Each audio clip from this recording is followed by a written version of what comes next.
Good afternoon. As it is 2:02 p.m., I will call the City Council Workshop of February 23rd, 2022 to order. I am presiding today on behalf of Mayor Severance. Due to the COVID-19, this will be both a physical meeting location and a virtual per Washington Proclamation 20-28.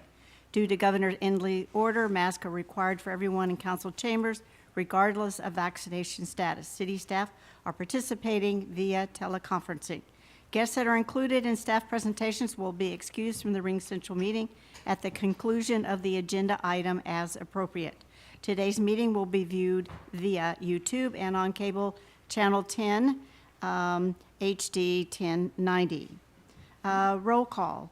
As we have done one item for action on today's agenda, the city clerk will please call roll. Thank you, Mayor Pro Tem. Councilmember Heisen. Present. Councilmember Evans. Present. Councilmember Hoffmeyer. Present. Councilmember Wiesner. Present. Councilmember Stuckey. Present. Mayor Pro Tem, all members of council are present. Thank you. At our February 15, 2022 meeting, the council narrowed the field of 8 applicants to fill the vacancy for city council position 2 to 4. The applicants will now be excused to the waiting area, which they already are, and will be called in to interview in order of which their applications were received. All applicants will be asked the same question, 4 of which were provided in the applicants' packets, and members of council may ask additional questions of all applicants. The first applicant will be John Cesar. All right, thank you.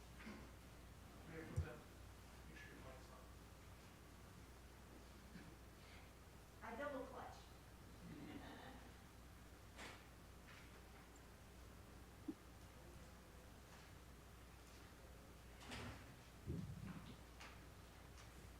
We're having a hard time hearing you in chambers.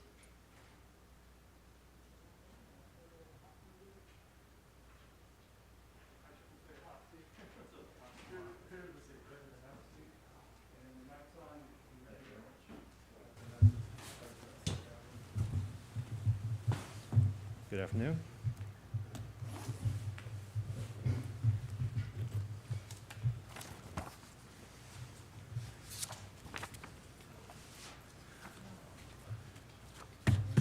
Is it okay for me to pass these out to the?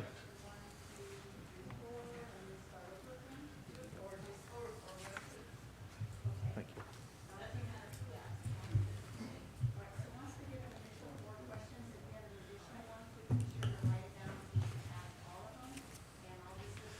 You know, if I move this back to you, it's like, whatever works for you. Looks like it's gonna poke me in the eye.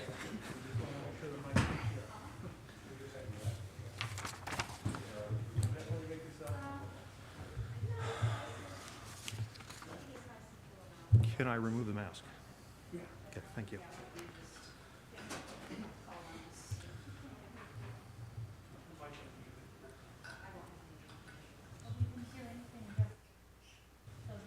Hello? Can we hear that?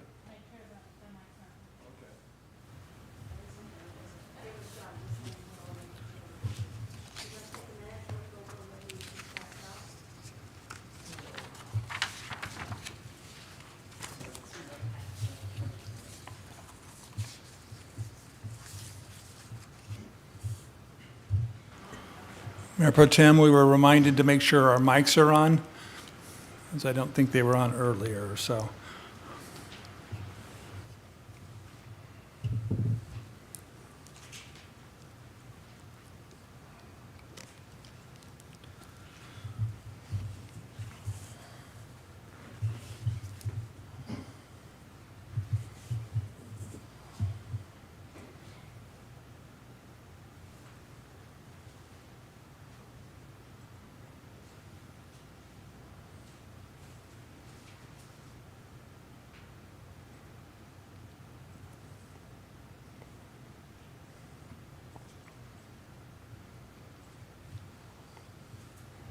Is everyone ready now?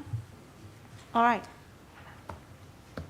Councilman Hoffmeyer, would you please do the first question?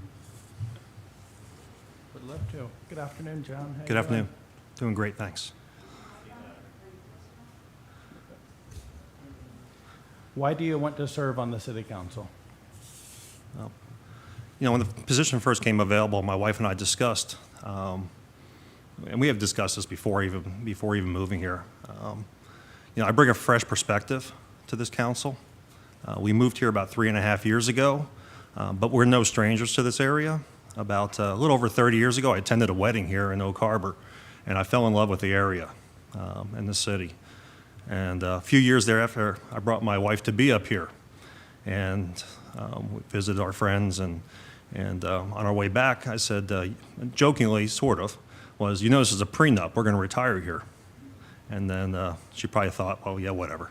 Okay. And then 26 years later, there we are now, living in wonderful Oak Harbor in our retirement home on the water. So we're very, very happy to be here.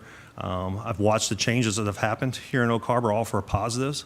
I've watched the development where Thrive's at. I've watched the development, obviously, recently at the grocery outlet and Wingstop and MOD Pizza and Starbucks.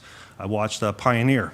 I know Pioneer. I've watched from afar the controversies and the pros and the cons of what we did with Pioneer and the Indian artifacts and so on and so forth. And I believe that Pioneer is a much better place, and it's on a road to what I believe will be a wonderful tourist destination, if it not already is. But I believe we still have a long way to go with Pioneer and being that downtown attraction. I won't pretend that I know what the needs and wants of the citizens of Oak Harbor are. I've only been here 3.5 years. The folks that sit in front of me right now have spent countless hours with those citizens, and you know better what the needs and wants. But I believe my role and what I can add to the council is that I can support you in the decisions you make and make sure that when I'm voting, they are socially and fiscally responsible for the citizens of Oak Harbor.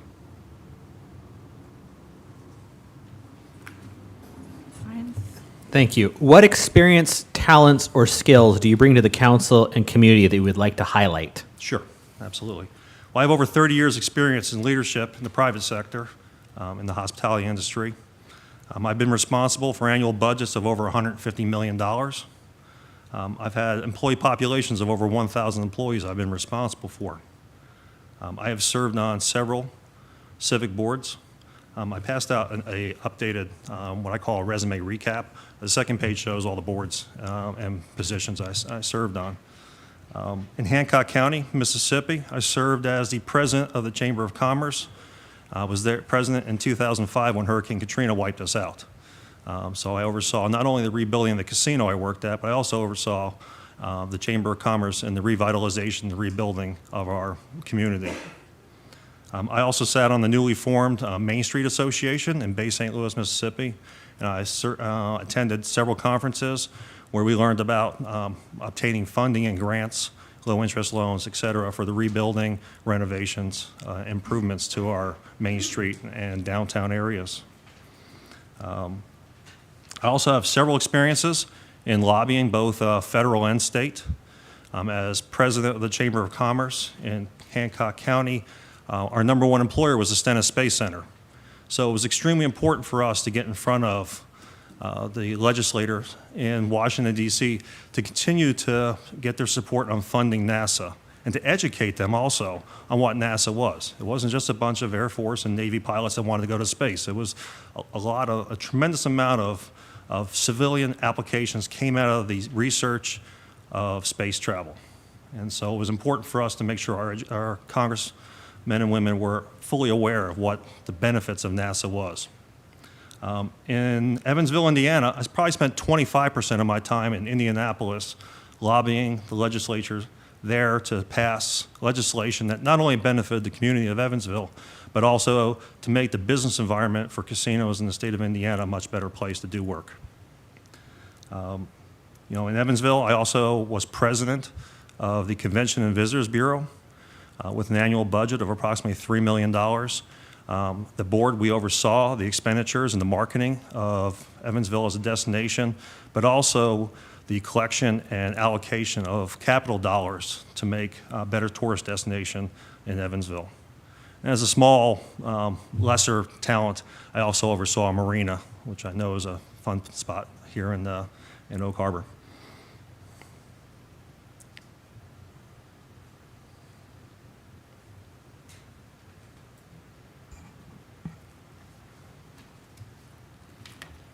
Are there any regional issues or forums in which you have a particular interest or expertise? You mentioned Marina, Main Street, budget, grant management. Would you like to elaborate on those? Grant management, fiscal. My work history and experience speaks for itself for fiscal management. It is one of my skill sets that sometimes frustrates my family also. But no, fiscal management is definitely something that is one of my forefront skill sets. Human resource management. As general manager of a facility, you spend on a daily basis the accountability, the policy making, the procedures, hiring, firing decisions of an organization that affect the human resource population. And I'm extremely experienced in that area and the laws that affect that area. And then also, obviously, tax collections from an occupancy tax standpoint, have experience in that also.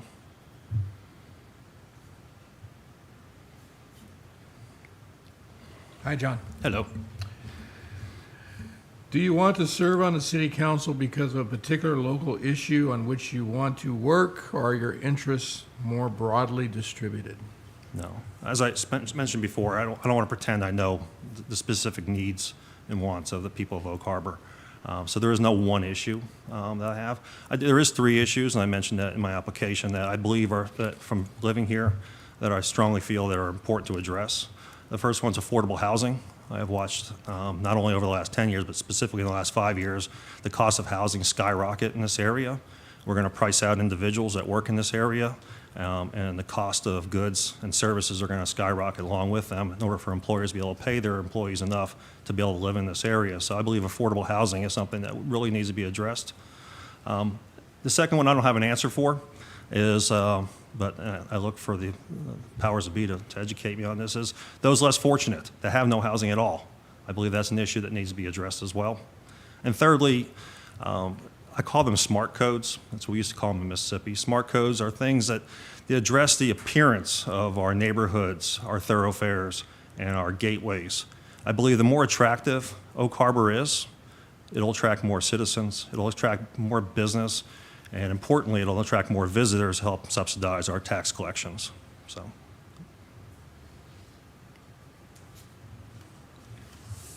Another question somebody wants to ask?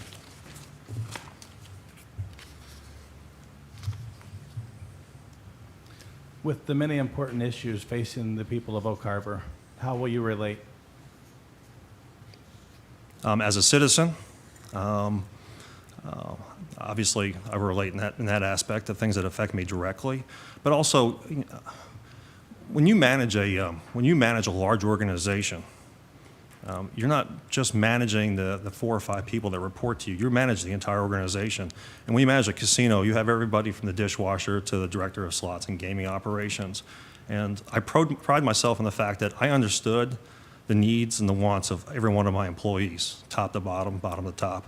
And I prioritize that here also, as far as addressing the needs of the citizens of Oak Harbor, getting to know what are the needs of the fire department, the police department, what our citizens are looking forward to. Is the marina really that important to our citizens? Is better gateways to the city, are they important to our citizens? Do they care about abandoned vehicles in parking lots? I mean, those are things that I'd want to learn from them. Is that important to them? I would assume yes, but I don't want to make assumptions when it comes to the citizens. When you run a business, you can make certain assumptions because you're held fiscally responsible for them. When you're on a council, you report to the people. And so it's got to be what's best for the people, not just best for the group that's in front of me.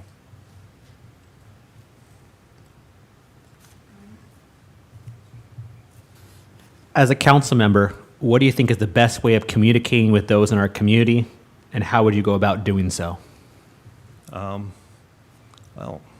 Even though I'm a little bit older, I believe social media is an important venue these days for community. I also believe in what I call town hall meetings, or when I was a general manager, I had these meetings were called Breakfast with the General Manager, where I invited 5 or 6 employees to have breakfast or lunch with the general manager, depending on their shifts, or dinner, 5 or 6 people. And I would incorporate that also into this, where sit down and have a cup of coffee with a small group of citizens to find out, okay, what their needs are and what we're doing to make their lives and make Oak Harbor a better place to live, play, and work.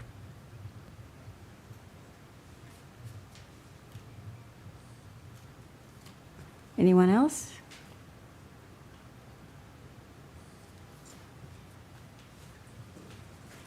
Thank you very much. Thank you very much. We really appreciate Thank it. you. I very much appreciate your time. And thank you for applying. No. We appreciate No, that. that was the easy part. Okay.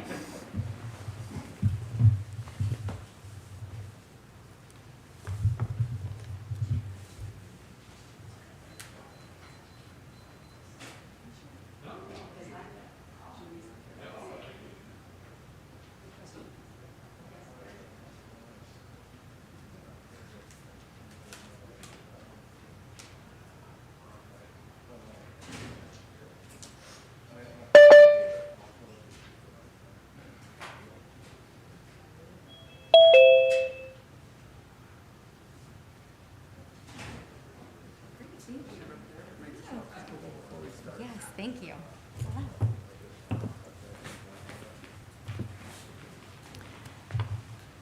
Good afternoon. We'll sort of have a round robin. You have 4 questions that were given to you earlier, and then we have a couple of more questions after that from a couple of the council members, all right? All right, I will start with Mr. Evans, please. Hi, Fee. Hello. Why do you want to serve on the city council? Well, I believe that the council reflects our community, and representation is extremely important. And as a community member that has served our community and the population I've worked with, I see that as added to a seat on this council, I can bring that representation to the floor and to our community. As a local volunteer, I've seen firsthand the struggle and the experience of those affected by homelessness, family violence, and I believe that I can be a representative and a voice for those community members.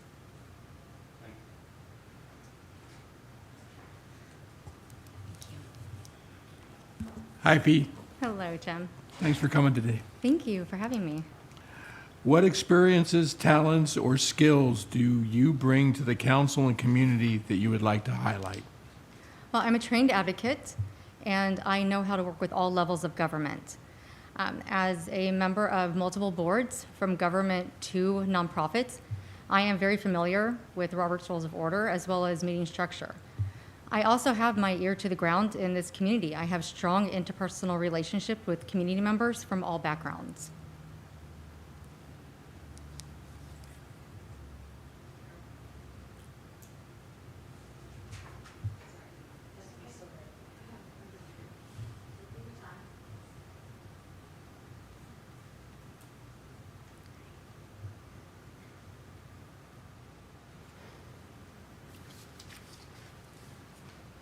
My hand doesn't move as quickly as my brain, unfortunately.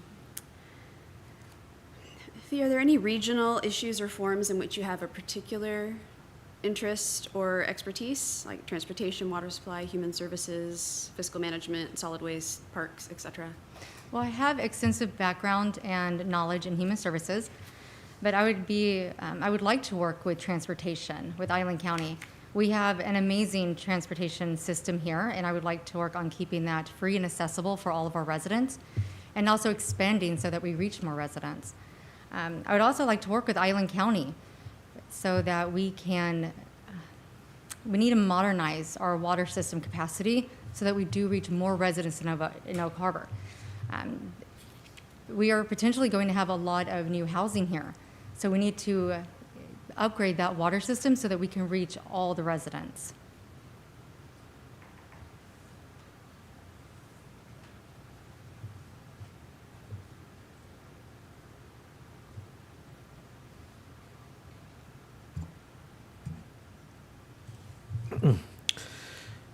Do you want to serve on the city council because of a particular local issue on which you want to work, or are your interests more broadly distributed?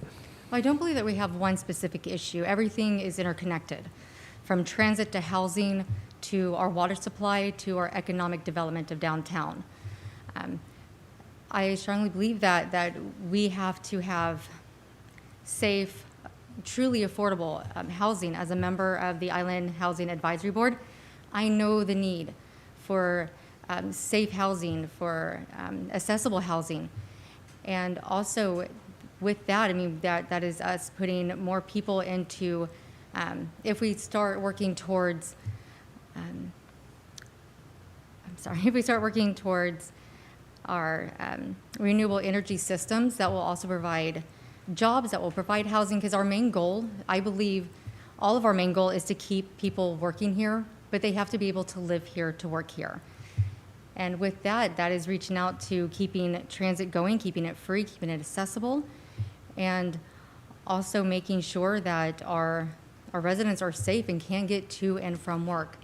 We have lost a lot of our community members to Mount Vernon, to as far as concrete, to find accessible housing. And I think that to improve and increase our economic development, we have to keep our members local and keep them here. Thank you. Thank you, Fee. A couple of Thank more you. questions? Of course. Brian, you want to ask yours first, please? As a council member, what do you think is the best way of communicating with those in our community, and how you go about doing so? I am all for going to our residents. I really believe in holding more town halls, making ourselves available and accessible, and really going out door to door, asking our residents how we can better serve them, what their needs are, and how their needs can be met. Thank you. And Mr. Hoffmeyer, please. With the many important issues facing the people of Oak Harbor, how will you relate? I'm sorry, Mr. Hoffmeyer, Councilmember Hoffmeyer, I didn't hear you. Yeah.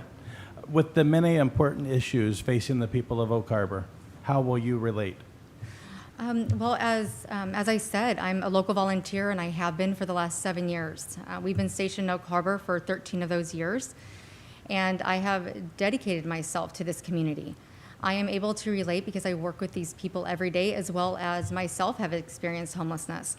So I know the struggle, and I know that with the right resources and right wraparound services, that our residents will be able to thrive and have quality life here. Thank you. That is all the questions we have for you, and thank you so much for applying Thank you for and having me. coming in. Thank you.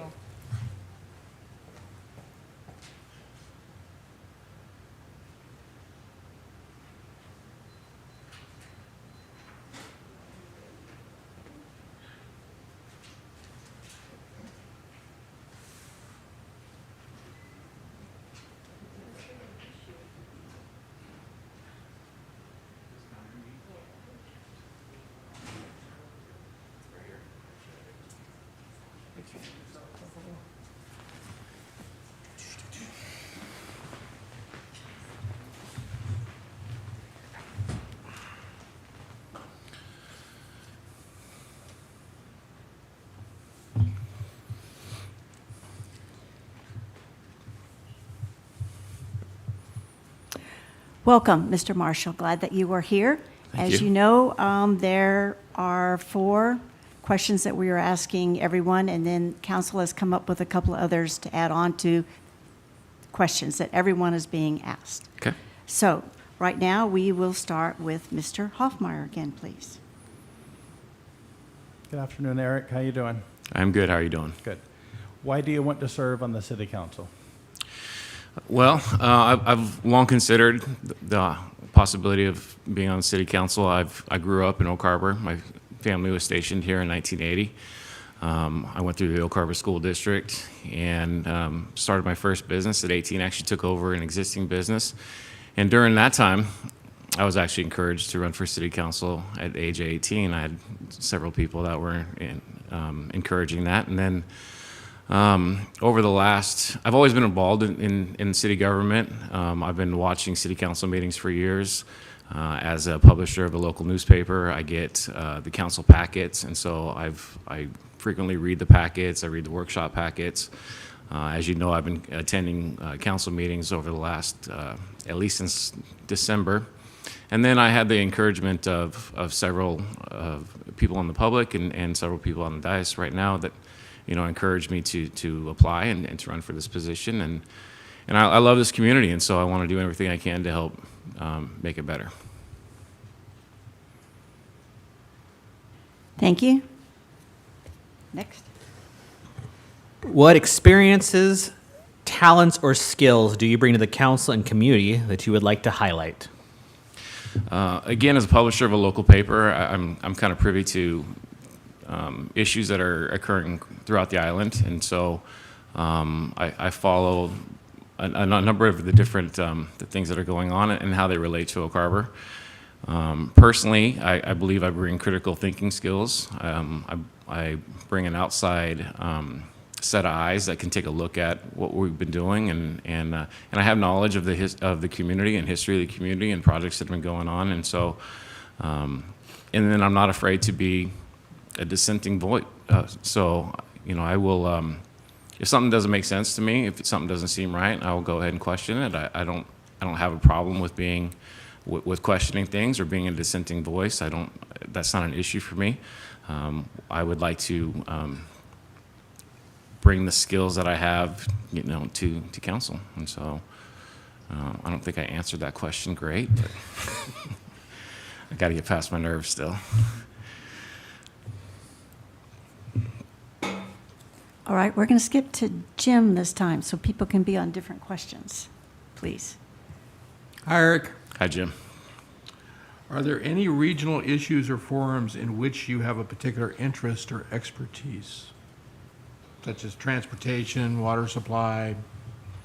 I wouldn't say I have an expertise in anything at this point. I'm still learning of the different things that are going on. I think that my ability to do research and to delve more into issues will give me that.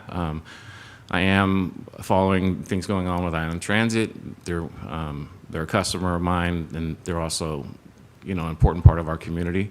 And so I follow that. As part of the Planning Commission, I've been following the Shoreline Master Plan. I've been following the Housing Action Plan. And so those are all things that I think that I can bring knowledge and experience to. But I wouldn't say I have expertise in any one field just yet. Dan? Hey, Eric. Hi. Do you want to serve on the city council because of a particular local issue on which you want to work, or are your interests more broadly distributed? My interests are definitely more broadly distributed. I love this community, and I think the community has all kinds of opportunities, and I'd love to bring these opportunities to fruition.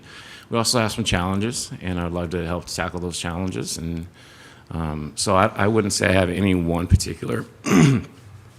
I am interested in helping with distribution or how they're going to allocate the ARPA funds. I would love to see the completion of Windjammer Park. But again, my appeal is broad-based, and it's not on any one particular issue. Thank you. Mr. Hoffmeyer, please. With the many important issues facing the people of Oak Harbor, how will you relate? Well, I am a person of Oak Harbor, and so I'm burdened by the same wastewater fees that everybody else is impacted by. I'm sorry, can you repeat that question? Yeah, with the many important issues facing the people of Oak Harbor, how will you relate? Yeah, I like I said, I am one, and so I'm a local business owner. I understand the struggles of local businesses.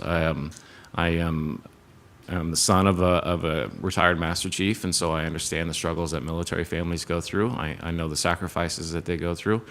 I did not grow up by any stretch of the imagination with money, and so I understand budgets. My parents started a business when I was a kid, and so I grew up in their business as well. And so I understand budgets. I understand long-term planning. I understand the struggles that the people in Oak Harbor go through.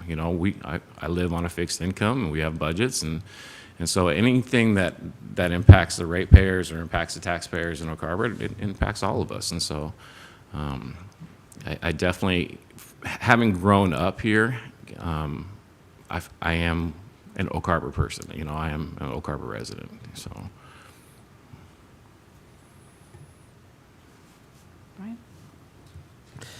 As a council member, what do you think is the best way of communicating with those in our community, and how will you go about doing so? I think the best way of communicating is directly. I'm a football coach. I've been coaching for 26 years. One of my first athletic directors told me, be brutally honest. You know, and that's how you treat your athletes. That's how you treat your parents. That's how you treat your other coaches. And it's not being rude, but it's being honest. You know, you tell them, this is where we're at. This is what the picture looks like. And then it's easier to communicate that way once people know the whole picture. They understand that you're not trying to pull anything against them. You know, and there's so many different ways to communicate. I think we need to take advantage of all the opportunities that are available to us, you know, whether it be social media, you know, town halls, however that may be. But I intend to communicate with people directly and openly and honestly in any manner that they choose to communicate with me.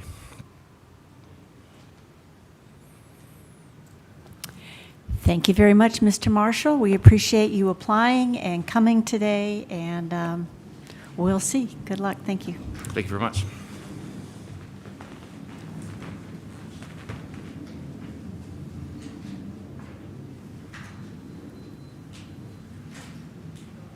I'm going to start on this side.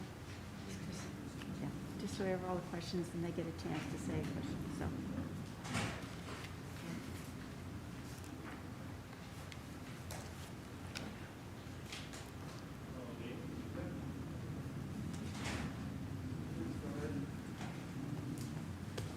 Right there and make yourself comfortable. All right.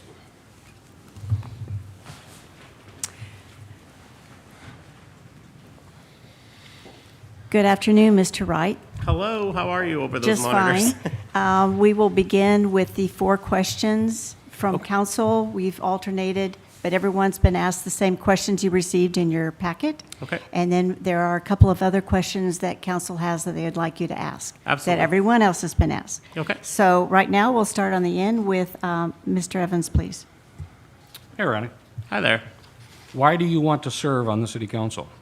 I want to bring some fiscal leadership and accountability to the council. That's what I have to offer. I believe that we've got some recent experiences with like the wastewater treatment plant and other areas where we could use some additional oversight and maybe somebody that has that expertise that's not currently on the council.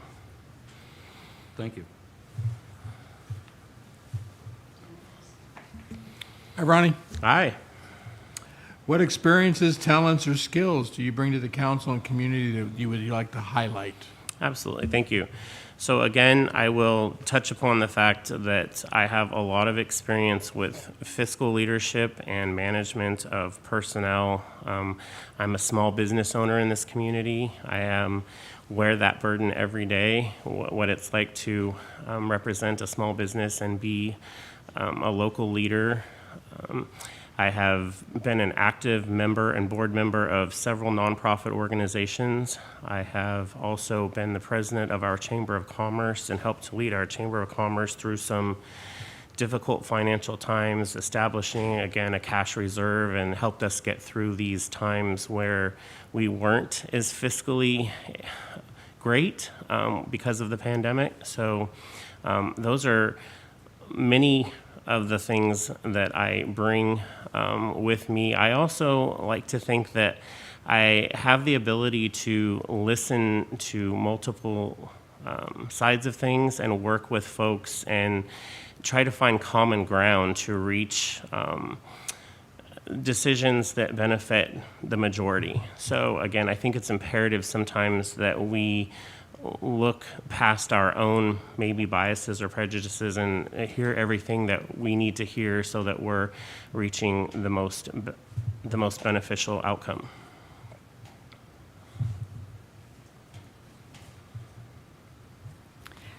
Mr. Hoffmeyer, your question, please.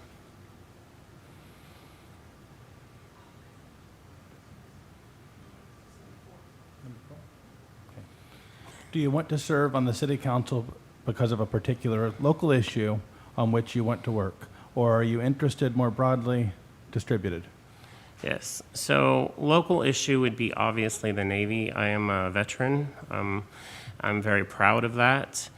And I understand that, we still have a lot of noise around the noise that comes from the base, and I think it's important that we as a community recognize how important the base is to us. We recently saw a memo that came out from our mayor in support of the base. I thought that was great. I know you all do a very good job of that as well, but I just want to continue to work to garner that relationship and foster that going forward. Other things, I would like to see us work on communication maybe better, and provide some transparency to the public. Sometimes I feel like the public maybe doesn't always give our council a fair rap sometimes, and maybe it's because they don't have all of the information in front of them. So.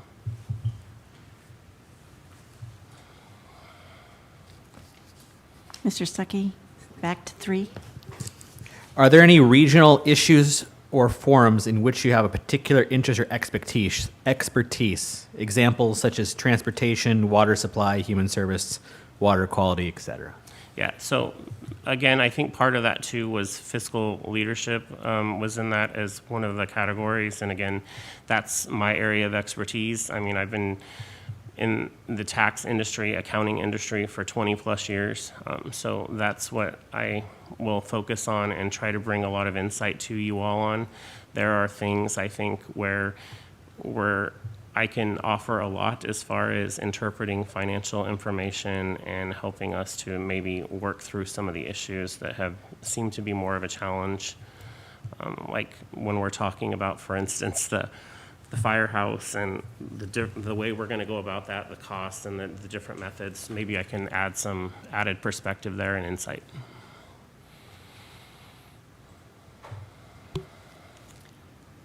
Your first question. With the many important issues facing the people of Oak Harbor, how will you relate? I will relate because, again, I think I'm a representation of most of the people in our community. I'm just an accountant going to work every day, working in my business. I'm a husband. I'm a father. I wear that responsibility and I take that onus, and I'm very proud to have that. I think that people relate to me on a common level. I work with a lot of people in our community as far as helping them maneuver through their financial decisions. So I think I'm a pretty relatable guy in that way. So.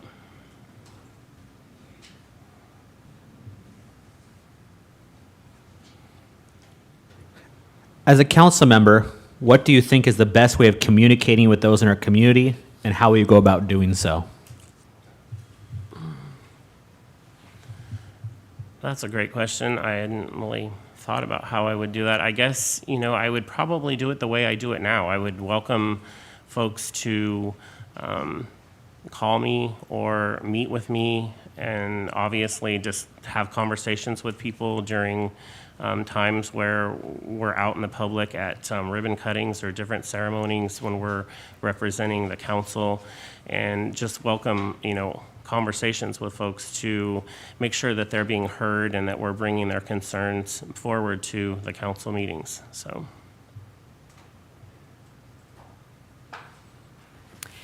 Thank you very much. I would like to thank you for turning in your application and for coming today and answering questions, and we shall know pretty soon. Thank Absolutely. you. Thank you. Mm-hmm.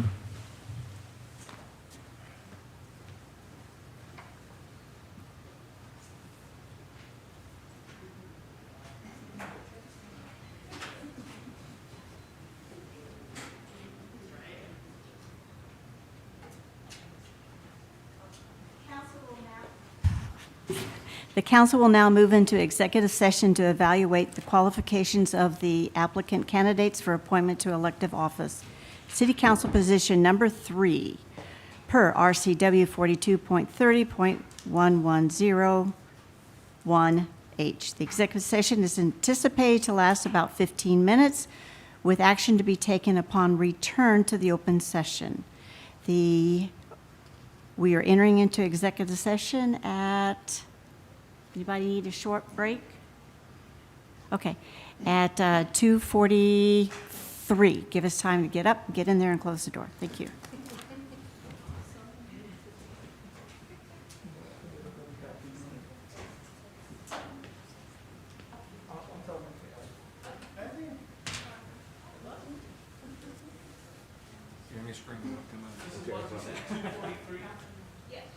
We're going into settlement.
At this time, the City Council will resume in 5 more minutes. They are going to stay in executive session for 5 additional minutes and will come out of executive session at approximately 3:04 p.m.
It's currently 3:04 p.m. The City Council is going to continue in executive session for another 5 minutes and will return at 3:09. Thank you.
It is now 3:09, and we will resume the open session. We have been executive session to evaluate the applicants for City Council position number 3, and we'd like to thank all the applicants for their interest in serving our city.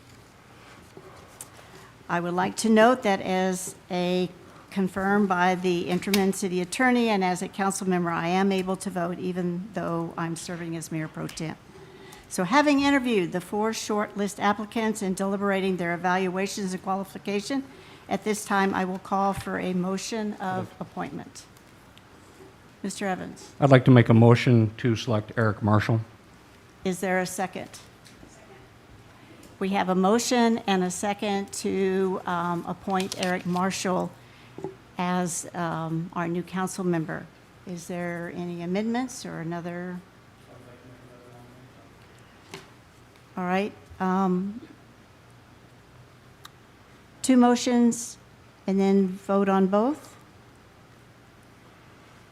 Or amend the first one to include 2 possible appointments? Mayor Pro Tem, you can solicit any and all, but then you will vote on all of them afterwards, so each one individually. Okay. So you will go ahead and solicit other suggestions for appointment, and then you will vote on those. Okay, I just want to be sure when we do a motion and we want to change it, there's an amendment, so I wasn't sure what the wording would be. All right. Correct. Yes, Mr. Hoffmeyer, please. I move that we nominate Ronnie Wright to city council. All right, is there a second to this motion? I'll second that. All right, it has been moved and seconded that Mr. Ronnie Wright is also up for the appointment. Are there any more motions for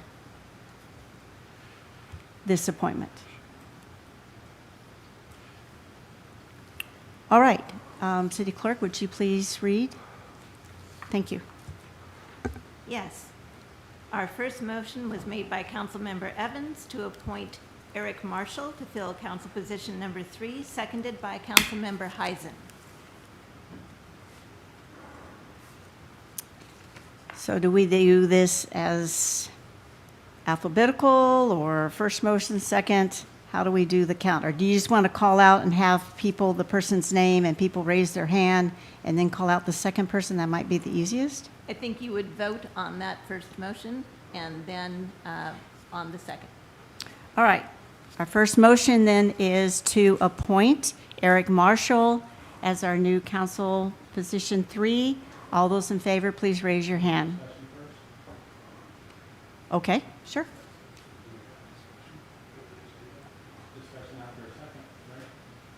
Yeah?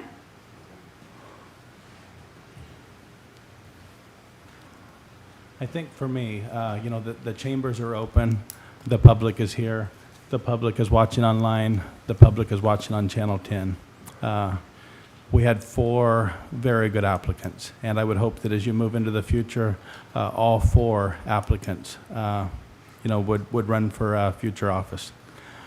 With that said, I think as far as the public's concerned and looking at things, there was one that was far above.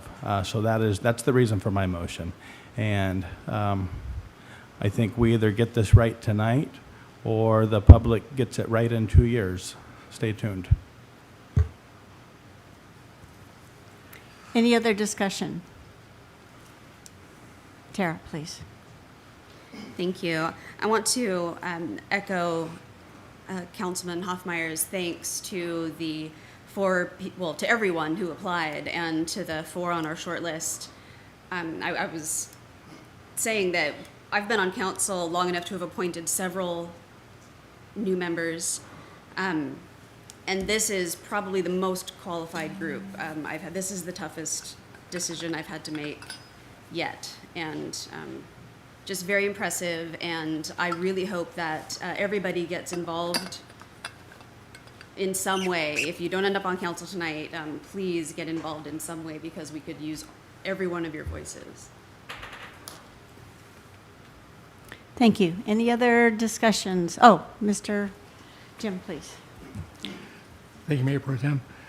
Yeah, I just have to echo that. I mean, the fact that you guys, number one, took the time to apply, and number 2, came here for our sequestering this evening, and just show that you care about the community. I can't thank you enough. She's still in the waiting room? This is really tough decision for us, and thanks for making it tough, right? And I hope, like the other counselor said, that no matter what the outcome out of tonight, that each and every one of you get involved and continue to stay involved and continue to communicate and continue to keep our feet to the fire, right? It's what we've missed over the last 2 years, right?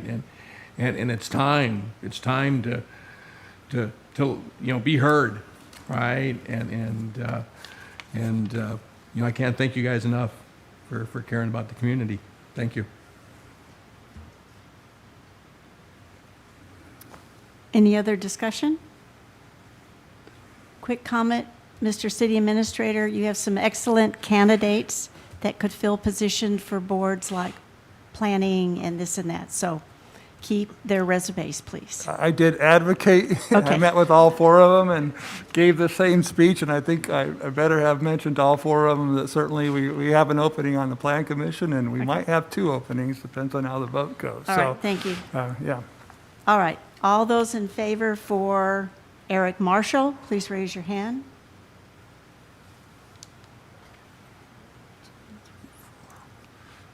And all those in favor for Ronnie Wright, please raise your hand.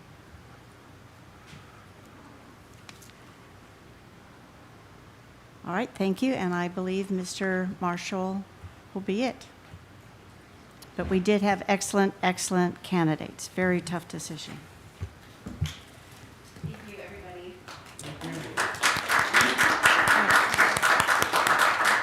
All right, for the guest in here, we will pause for the city clerk to administer the oath of office to the newly appointed member. Here, so you can address the council. Please raise your right hand and repeat after me. I state your name. Eric Marshall, Do solemnly swear or affirm do solemnly swear or affirm that I am a citizen of the United States and the state of Washington, that I'm a citizen of the United States and the state of Washington, that I am legally qualified to assume the office that I'm legally qualified to assume the office of City of Oak Harbor Council Member, Position 3, of City of Oak Harbor Council Member, Division 3, that I will support the Constitution and laws that I'll support the Constitution and laws of the United States and the state of Washington, of the United States and the state of Washington, and that I will faithfully and impartially and that I will faithfully and impartially discharge the duties of this office discharge the duties of this office to the best of my ability. to the best of my ability. Congratulations.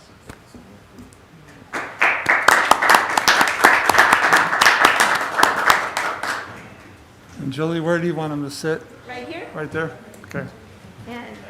And can the council members quickly go up and just shake his hand before we get back? Thank you. Absolutely, and you can sign his oath of office.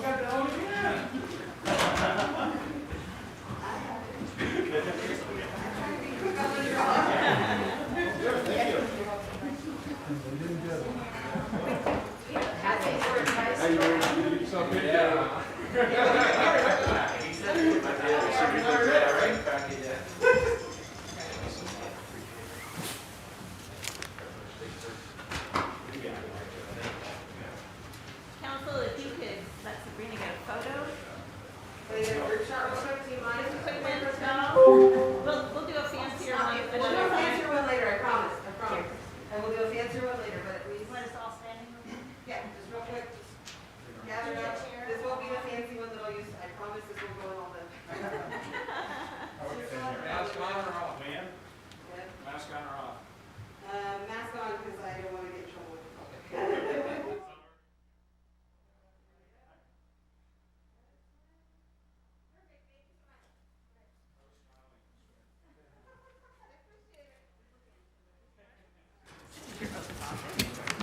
And I will need you to sign here.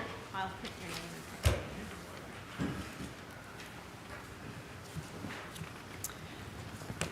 in. Okay, to continue on with our agenda for the workshop, we have dimensional standards. Senior Planner Ray Lindberg will present. Is Ray ready to go? I am indeed. All right, good. Go ahead, Ray. Okay. I'm going to go ahead and make a brief presentation today about our dimensional standards review. And then if you have any questions or comments or concerns, feel free and we'll have a little discussion afterwards.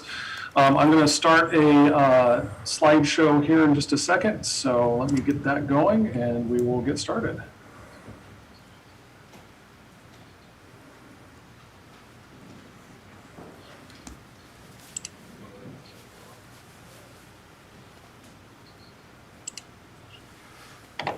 Sorry, I got to make sure I've got 3 screens in front of me. I have to make sure everything's straight. Okay. This is the introduction to our residential dimensional standards review. We've already had this presentation with the Planning Commission previously, and this is going to be our introduction to you for this process, and then we will start getting into some public outreach and moving forward with getting this information to the state and the other reviewing agencies that are involved in these processes.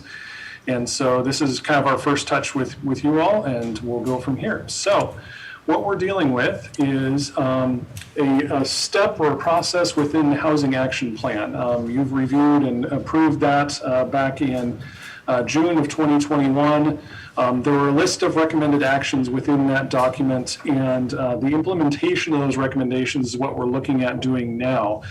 We got some grant funding to do some of these items, and so we are going to move forward with those, get those funded by a grant, and but because of that, we have some deliverables, some standards as far as when we need to get that all done, and so this is like the first step of that process. What we have in front of us is are a few recommended actions that are considered high priority. And 2 of those that we're focusing on for this particular process are the reduction of the minimum lot sizes potentially, and updating bulk regulations to encourage missing middle housing. And those bulk regulations have to do with your setbacks from property lines, maximum lot coverage, building heights, things like that. The bulk of a building that can be placed on a property. So objective number 1, grant objective number 1, is to amend the residential bulk and dimensional regulations. Action A is to review the existing residential minimum lot sizes, what we have in effect right now, coverage standards, setbacks, and lot widths, identifying alternatives to existing dimensional standards, and then ensuring consistency with the comprehensive plan and any other department requirements that might be out there. So for action A, reviewing the existing residential minimum lot sizes, what we did is went through each of our zone districts that have residential uses in them, and those are the R1, R2, R3, and R4 districts, and laid it out in this handy little chart here to show you exactly what we're dealing with as far as our dimensional standards are concerned. Now, our minimum lot sizes range from 6,000 to 7,200 square feet, but we have to kind of look at it backwards. The standard for the single family lot is the largest of those, the 7,200 square feet, with a maximum lot coverage of 35% for structures. And then you see the setbacks and the minimum lot width in feet on each of those. So that's how we have it laid out right now. And what we're looking at is potentially reducing some of those numbers, the minimum lot size specifically and the setbacks, as well as the lot width, and increasing the remaining one, which is the maximum lot coverage, to account for that. Essentially, if we're making the lot smaller, we have to allow for greater lot coverage so that people can continue to enjoy the housing sizes that they have now, or the choices for those. And of course, the thing is about it, when we talk about minimum lot sizes, that doesn't require anybody to have lot sizes down to a certain size. It just sets a minimum standard. And the same with the maximum lot coverage. You don't have to fill up that entire space. You can do less than that. These are just the bumpers on either end of those numbers. So we have some alternatives that we need to identify as far as existing dimensional standards. And one of the ways that we do that is by comparing our peer cities. And these are a list of cities that I've dealt with in the past with other code amendments that we've looked at. These are kind of a variety of cities throughout the state. They're approximately the same size as we are. We have, kind of your more suburban and your more rural, small town kind of feel, but we have a variety of cities that are approximately the same size as the city of Oak Harbor, which allows us to kind of go through and compare and contrast what it is that we might want to look at as far as alternatives. Now, each of these, and I believe that you should have a copy of this in your packet. I don't expect you to be able to see these tiny numbers on your screen there. But we do have quite a wide variety of minimum lot sizes and setback requirements in our peer cities here. You might notice that Burlington has a small lot, and I put that in quotations, standard of 3,000 square feet. Then they have their standard R1, which is 6,000 square feet, so it's a little bit smaller than ours. And they go from there with their R2 and R3 districts. In the city of Covington, they have a minimum lot size of 2,500 square feet for all districts. And the key thing that they require there is that they use their density standard, which we do have in our code, to guide how many lots you will have in a given acre or on a parcel of land. And so the key thing is that they can do very small lot sizes, but at the same time, they're not going to be able to go over the standard density of the R1 or R2 zone district, because those are still their outside values. They still have in their R4 district, which is a single family district similar to our R1, they still have a minimum density of 4 units per acre and a maximum of 6. And our current R1 standard is 3 to 6 units per acre. So it's roughly comparable. You could view it as maybe having smaller lots, but maybe having a neighborhood park or a central green or a garden area or something along those lines. However you might want to do it. You can also look at it from the standpoint of how we treat our areas when you have a wetland or another sensitive area, that we allow the property owner to use that density standard and adjust their minimum lot sizes to make it so that they have a wetland on their property. They're still able to achieve the density, counting that wetland area as the total of the square footage of the property. Ray, can I ask a question, Ellensburg please? does something very similar. Ray? Their lots, they don't have a minimum lot size. They just say that their lot sizes have to conform to the density standards. And again, they go from no minimum to 6 units per acre for an RS zone, 6 to 8 units per acre for a RL zone, and 8 minimum to no maximum on another zone district. So they have a little bit more freedom, a little bit more room for creativity in that situation. Ray, can I ask a question, please? Certainly. So an older neighborhood is up in Castilian, and when they built the houses, one street and the other, and the backyards are back to back, they made it so that there's a trail through there. So that was advertised so that they had a walking trail. But in what you're describing here, they could have, you said, a little park or something. But if it's a big enough, is there, with the setbacks and stuff, can they put trails in there or whatever, depending on the housing area, or how would they do that? Absolutely. I think the advantage of using that Covington model, if you will, is that it allows for creativity in that sort of way. I think of I don't recall the name of the development down in Langley, that they have the houses kind of arranged around a central green area.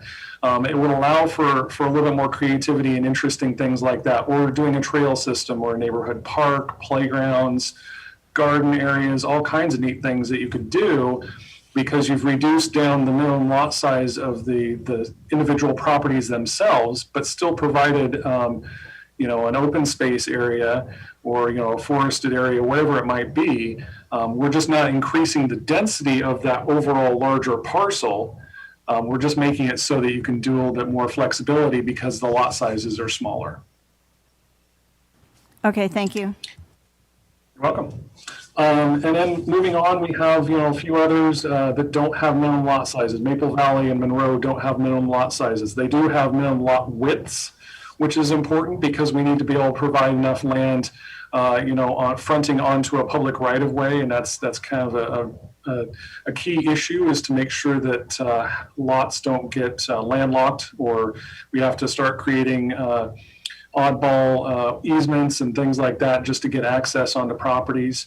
You see the setbacks are a lot smaller than what we're used to. We have 5-foot side yard setbacks on a lot of these, 10-foot front yard setbacks. Maple Valley has a way of doing it that I really find to be quite something that I would be interested in doing for Oak Harbor, is to allow a 10-foot front yard setback, but it requires 20 feet for the garage. So essentially what you can do is you can have your front porch or your living area, maybe with the living room or kitchen or what have you in the front, closer to the street, but the garage is still at least 20 feet away. And that's for an aesthetic value, so you don't have rows of garages lined up down a street, but it also makes it so that you can still park in your driveway. You can still have that front porch that projects forward a little bit for that aesthetic value. Mount Vernon has a minimum lot size that goes down to 4,500 square feet in their R-1-7 single-family residential. They have minimum lot widths of 20 feet there. Their side and front setbacks are similar to ours, but they do also have that maximum building coverage of 35%. In Port Townsend, they have lots that go down to 5,000 square feet for a minimum lot size on their single-family residential. SeaTac goes all the way down to 900 square feet for some lot sizes. I don't know if we want to go that far, but they don't have any density standards either. So what they do is they graduate those minimum lot sizes out very, very finely so that they can fine-tune their densities based on the zoning itself. So I mentioned that we had our existing standards. Going back and adding in that information that we just talked about, the density of the units per acre is important. So when we look at those, we have our existing density standards of 3 to 6 units per acre for R1 and 3 to 12 for R2. I don't know that this needs to be adjusted, and that's maybe a philosophical discussion that we need to have. Right now, we're looking at a lot of development that's going on that doesn't come anywhere near the maximum density. There's a lot of properties that, or a lot of developments that are kind of on those lower end of the density standards. So I don't know that there's demand to increase density, and that's something we're going to have to take a look at. So finally, as far as our deliverables, we need to ensure consistency with the comprehensive plan and other department requirements. We're going to need to make sure that if we increase our maximum lot coverage, that we're not running into problems with stormwater and hard surfaces, driveways, everything else that gets built with a house. So that's something that we're going to have to consider as well, and we're going to go through and analyze and make sure that we are good from that standpoint. So our next steps are to conduct that public outreach that I mentioned earlier. We're going to put together kind of a presentation that's similar to this, and probably do an online type setup and get questions and comments from the public in a similar way that we've done with code amendments in the past. We're going to prepare our notices, our SEPA documentation, et cetera, coming up very shortly here. And then we're going to draft an ordinance presentation to show to the Planning Commission and to you. And our goal will be to have completion of an adopted set of ordinance, or an adopted ordinance by June of this coming year, or this year, excuse me. So based on that, I am here to discuss comments, ideas, concerns. Right now, we're not doing any formal actions. So if you have any questions or comments, ideas for me, we can discuss that now, or I'm always available via telephone or email. Open for questions. Mr. Evans, we'll start down there. Hey, Ray.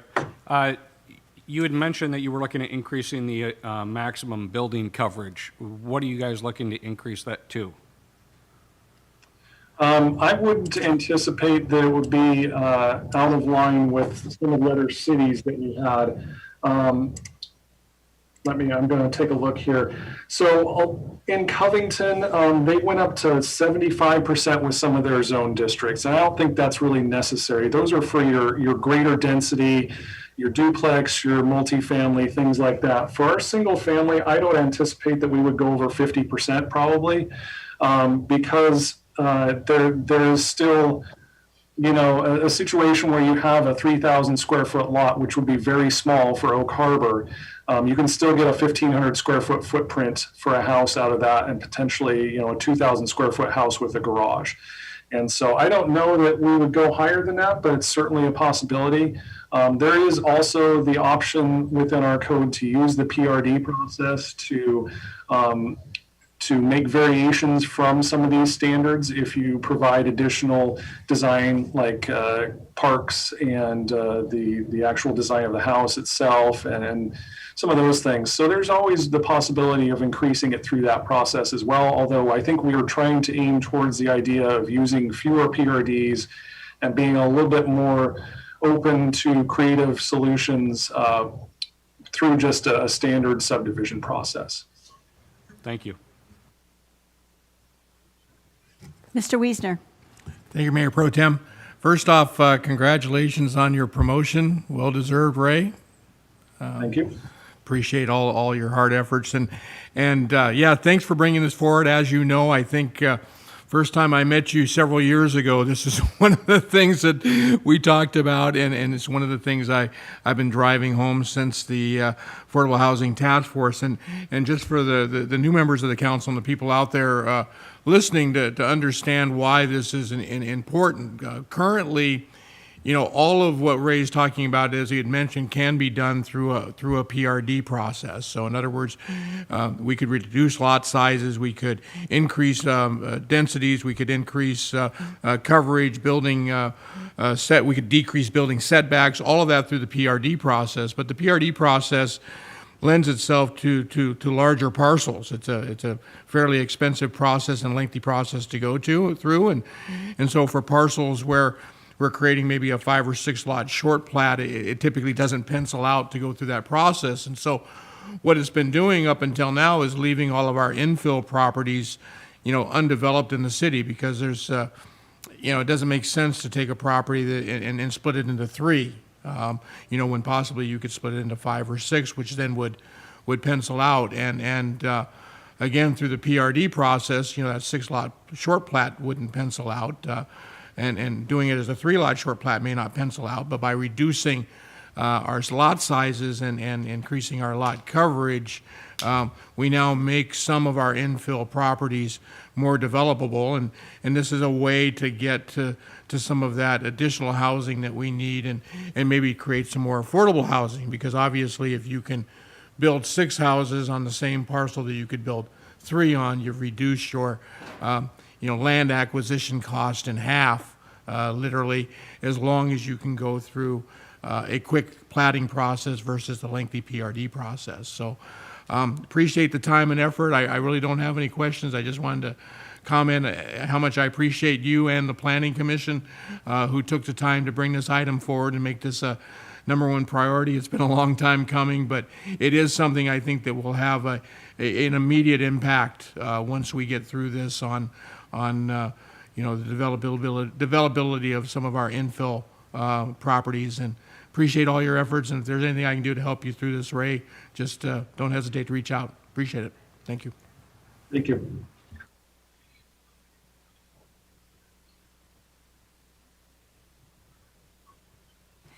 Ray, one question. You were saying reaching out to the public. I remember with the park, and I believe with the wastewater treatment plant, someone formed a blog that they could get to through our website, or I would imagine now with the Facebook, that people could do comments and they could see what others. So the builders seemed to chime on. I believe we got more comments through this blog than we ever did for people showing up at town hall meetings. And I don't remember who did that, but I thought you were on staff for that, but maybe not. That was a little bit before my time. I did an open house for the temporary sign code, and that did not get a lot of walkthrough traffic, if you will. We did a couple of online, I won't say events, but online pitches for the Central Business District code amendments that we've done recently. And those got a lot more. We did a SurveyMonkey survey where we asked people what they wanted to see downtown, what kind of changes might be, appropriate, things like that. And so those were really helpful. And that, like you mentioned, we went through Facebook.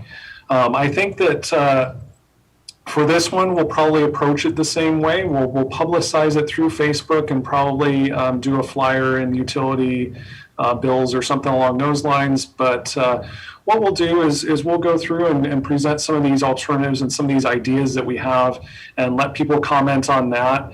The thing about it is, and you mentioned, is that this is going to affect builders a lot more than it's going to affect kind of your everyday citizens, because if you're sitting in your existing home, then you're already there. If you're sitting on a acre piece of land that's potential infill, then yeah, that might affect you. But that's kind of, there's not a lot of those. But we still want to make sure that we are getting out and talking to people about this and getting it out there, because it can affect, quality of life for people if all of a sudden there's, like Jim said, 6 houses behind him instead of 3. But we can make sure that it still is attractive and good quality development through the processes that we already have in place. So we're not concerned about that, but we do want to get it out there to the public. I know that when there have been changes, like when FEMA made some radical farther back changes, that we sent invitations to the builders. And I don't know if it was to a meeting in-house somewhere, or if there was a certain blog or website for them to answer questions that had come up. But I know we made a concerted effort to contact them. The immediate people that are going to be affected by this would be your builders or contractors or developers or whatever you want to call them. So I would hope that we would do some kind of reach out for them, because they're the ones that are going to have to be following it. And then we'll reach out to neighbors that suddenly find out there's going to be 6 and not one house next to them. But anyway, when we've done different things, I know we can reach out just to that one area. And I would hope you guys are clever, think out of the box, and figure out a way to be sure to contact the people that are going to be spending money and building in our city, that we get their ideas also too. Please, thank you.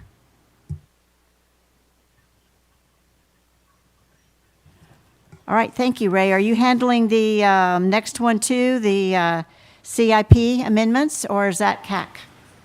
That, I believe, will be CAC. Okay, all right, thank you. Thank you. Good afternoon, Kat Kamak, Senior Planner with the Development Services Department. Before I start, I'd like to extend my congratulations to new council member Marshall for getting on the council. Exciting time to be on the council. First item of discussion, density standards. That's diving pretty deep into the planning and zoning regulations. So welcome. What I'm going to cover today is the capital improvements plan and the comprehensive plan amendments for 2021. So I have a slideshow that I'd like to share my screen and share with you. So you'll bear with me. All right. So I hope you can see that. I will assume so and continue. So again, this is the 2021 comprehensive plan amendments. We, as a city, amend our comprehensive plan and update our capital improvements plan every year. We try to make these amendments before the end of the year, by December. This year, we kind of spilled over a little into 2022. Just a matter of bringing a lot of information together for the capital improvements plan. Took a little bit of time, more time than we anticipated, but I'll go over some of those as I talk about that document. So what we had on the docket for the 2021 was the Housing Action Plan. And what we'll probably do is make a little change to the comprehensive plan to incorporate the housing action plan, but I have a star right next to it to say that we're going to continue it. So what Ray is working on, what you just heard the presentation on, is part of the housing action plan. We're already taking steps to implement that plan.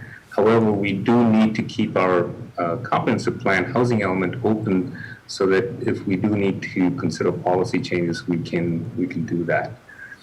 JPA, UGA, which is the joint planning area and the urban growth area, these are discussions with Island County. We're continuing to have discussions with them and trying to get them to put this on the docket. So this is an ongoing discussion and will probably continue into 2022 as well. The capital improvements plan was on the docket. We amend that every year, and I'll go over some of the details of that further in my slides. We also have the active transportation plan. Last year, we spent time with the federal agencies with the grant program to obligate the dollars. We've done that. And so this year, we'll be hiring some consultants, and they will hopefully be doing some public outreach and developing a plan for us this summer. So what are the changes that we're considering this year? Again, the housing action plan, we're trying to incorporate this, as Ray mentioned, was adopted by City Council in June 2021. What we want to do, it's a small thing, but we want to accommodate it or update our comprehensive plan, section 1, to incorporate the housing action plan into it as an implementing document. And this may seem like a small step, but these are documents that are very foundational for implementing our regulations. And so with these foundations, you're able to develop a better implementation program. You can withstand lawsuits if any come from some of these regulations. So having something in the comprehensive plan helps with SEPA conditions. So these are things that a small action like this can help with. So the capital improvements plan. The capital improvements plan is a 6-year plan for the city, and it tracks mainly the larger projects for the city, which are $50,000 or greater and have a lifespan of 20 years or so. There are a few exceptions to the above rule, and that is just to show the funding source. I'll point out a project that we have in there. If we use REAP funds, we need to show it in the CIP. So we have a few exceptions that are less than 50,000. But most of the projects that are less than 50,000 are tracked in the budget document, which is a 2-year document. And this is a 6-year document tracking larger projects. The projects are tracked via various funds, and those are the different spreadsheets, which I will share with you in a little bit. And that's how we kind of track the projects over the 6 years and what kind of funding sources they have. So the CIP, as I mentioned, is updated every year. It involves all city departments, a coordinated effort. And I want to thank everybody in the city that contributed towards that. We had several meetings and a lot of help from the finance department to try and get all the numbers lined up. So what are the changes for this year? So these are some of the changes for the year 2022. And I believe our finance director is probably going to follow up with some budget amendments to consider these changes to the 2022 schedule. So on the streets, some of the changes have happened in Harbor Heights. As you are all aware, that's a project that has picked up speed and is in design phases. And a lot of streets connections need to be made in order to have that as a functioning park. So estimates have been added for some projects. Serendipity Lane is a project that was added to 2022, and the funding for that is yet to be determined. Again, in parks, we've added some costs to Harbor Heights, depending on what we're expecting that will need to be spent in 2022. On the waterfront, we have the Marin Woods, and this is due to the water line upsizing, and that was mainly development driven, so the timing of that just happens to be in 2022. And at the marina, Harbor Master Chris Sublet would like to position the city for dredging and would like to do some design, and so that was added to the 2022 as well. So what are some of the other changes that have occurred in the 6-year plan? I thought I'll highlight some of the projects that have been added. So in parks, we have, it's always good to replace the playground equipment, planned 6 years out. These have been added to the future years, I think 24, 25, and 26. The wet fiber project was added to the water fund. The City Hall parking lot, and I think the City Council has had some presentations from Public Works on this, and this is the parking lot to the south that have some structures on it, and some of them need to be demolished, and so this is kind of redeveloping that into a parking lot. So cost estimates have been added for that. The senior center parking lot also has been added. That parking lot has a lot of issues, grade issues there. It's hard to fix one side of the parking and not impact another side. So if you start looking at that, that entire parking lot needs to be redone to meet ADA standards and so on. So that has also been added into the schedule. And as I mentioned, the marina dredging has been added into the schedule as well. So I have the various fund statements in my presentation, and I'm not going to go into much of the details of every project. You have copies of them. We'll be happy to answer any questions related to that. But what I'd like to point out, at least I'll share with you where my eye goes to when I look at these sheets and what I try to keep an eye on. And everybody looks at numbers differently, so that's why we have these workshops, so that we can talk about them and see the different perspectives. But what I usually look at for me is, the funding sources and how much of it is secured and how much of it is unsecured. So if you look at all these street funds in the full 6-year funding scenario, these are the percentages of unsecured funds. So for streets, there's about 43% of the funds that are unsecured, meaning that we're still dependent on grants for that. In the parks, it's a little less, 19%. Sewer, 56%. Water, 4%. That's a pretty good place to be. General government would be 6% if we didn't have the fire station project on it and the bond associated. If we consider that unsecured, then almost 99% of that is unsecured. Under the senior center is the parking lot. Again, that's what kind of inflates that to the 79% unsecured. And marine, again, the dredging bond heightens that percentage to 75%. So these are for the full 6 years, looking at the 6 years. So if we look at just the 2022 year, then we see most of the projects in 2022 are funded, except for a small percentage in streets and parks in terms of secured funding or the sources for funding. These are the little unknowns for the 2022 year. So I have the different spreadsheets for the various funds with me, and we can go into it if City Council has questions. But what we're hoping, we had a discussion with the Planning Commission last night, actually. They held a public hearing on the CIP, and they have made a recommendation to move it to the City Council for approval. The plan is to chat with you at the workshop today, and then for the March 1st meeting, we're recommending that the City Council will open a public hearing on these amendments and then continue it to the March 15th meeting. And we need to continue it because of some of the notices that we needed to publish, needed some dates to expire. And so we are pushing it to the March 15th meeting, and we hope that the City Council can take action at the March 15th meeting.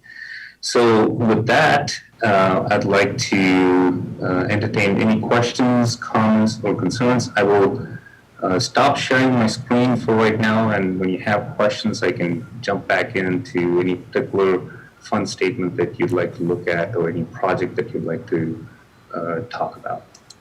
So back to you, Chair. Thank you very much, CAC. Question, Mr. Hoffmeyer, please. Yeah, I think for me, as we look at this and look to build a consensus, there are a couple of projects in there that would hold me up on my end with supporting it. Again, just one vote here. The Facama Road, the 481, I believe it was, that would certainly give me reason for pause with supporting the entire CIP. The other would be, yes, the house behind us here is coming down, needs to come down. I would not support building a parking lot there at this time. And then the other thing on there was the senior center parking lot. That parking lot there is actually very hazardous, and a new parking lot is probably cheaper than the lawsuits that could come out of that. So those are the three that piqued my interest so far. Mr. Wiesner, please. Thank you, Mayor Pro Tem. CAC, you had on there one of the things that we're still working on from the 2021 CIP, and that is the JPA UGA discussion with Island County, which I think we're going on now, roughly 3.5 years now, I think, since the first written request we had sent to the county to sit down and have that meeting. And to date, I think, I don't know that we've had, I think there's been some discussion behind the scenes, but I don't know that we've had a real sit-down meeting with them yet. Any updates and any idea from the county as to whether they're ever going to have that meeting with us, or are we just going to keep asking for it year after year?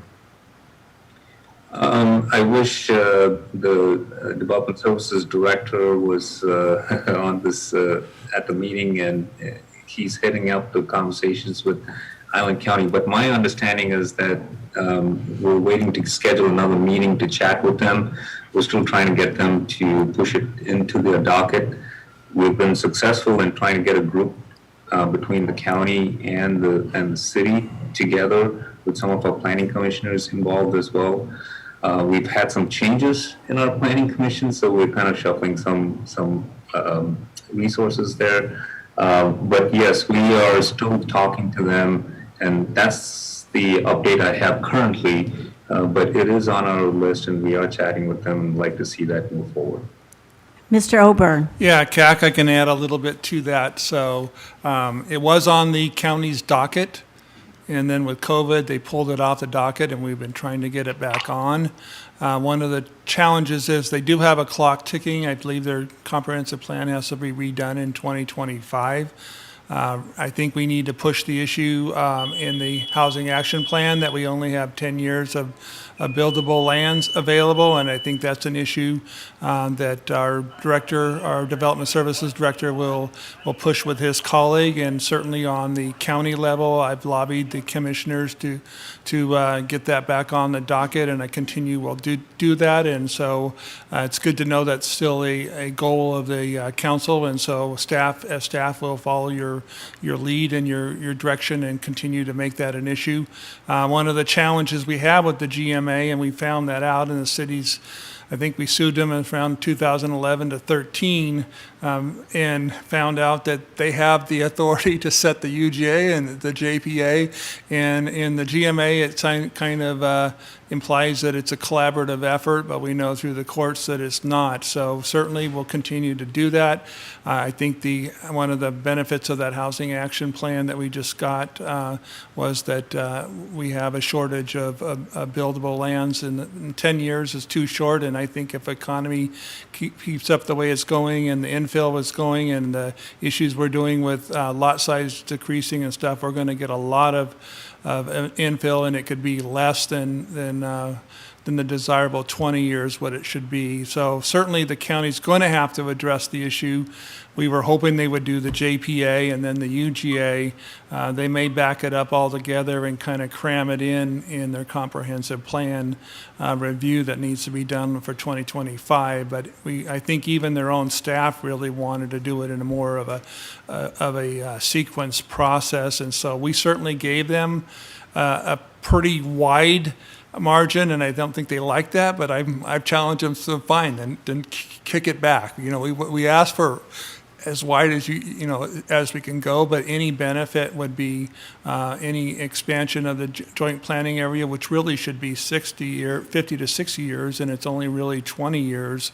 Our water lines and issues have never been in the JPA, but on 20, a lot of areas in north of the city, and so we advocated that. We don't really have. We have areas where our city limit is the boundary for the JPA and the urban growth area, and I don't think that's a good policy issue. And we had that issue with the trailer park or a mobile home park that was not in our urban growth area that was asking for water. So we know we don't have enough flexibility there. So hopefully we'll continue to do that, and certainly the councils will welcome to lobby that, and I know and staff will continue to lobby the county to get that back on the agenda as soon as possible, and to make that a priority to listen to our needs and to expand both the joint planning area and the urban growth area. Thank you for that, Mr. Oborn. And you know, to put this, you know, in I guess a sense for everybody, and I guess I have a follow-up comment. You know, the JPA, the joint planning area, is the area which the county and the city cooperatively, you know, work together on when it comes to development. Right now, the JPA line is our southern city limits. Any of the property that goes to be developed south of our city limits, the city has absolutely zero input on, and that's not what the Growth Management Plan, the Growth Management Act, you know, intended, right? It intended for conscious development, and I guess the way I've worded this to a couple of people, if right now if somebody wanted to build a manure processing plant up against our southern city limits, since the joint planning areas lines there, we'd have no input upon that whatsoever, even if that property was, you know, in everybody's mind designed for a future shopping center or something else that would enhance the city and enhance the citizens of our community, right? So, and then obviously once the manure plant is built there, it's built there, and the city then would be growing literally around the manure plant, for, again, just lack of better terminology. So is there something we can do as a council? Is it time to write another letter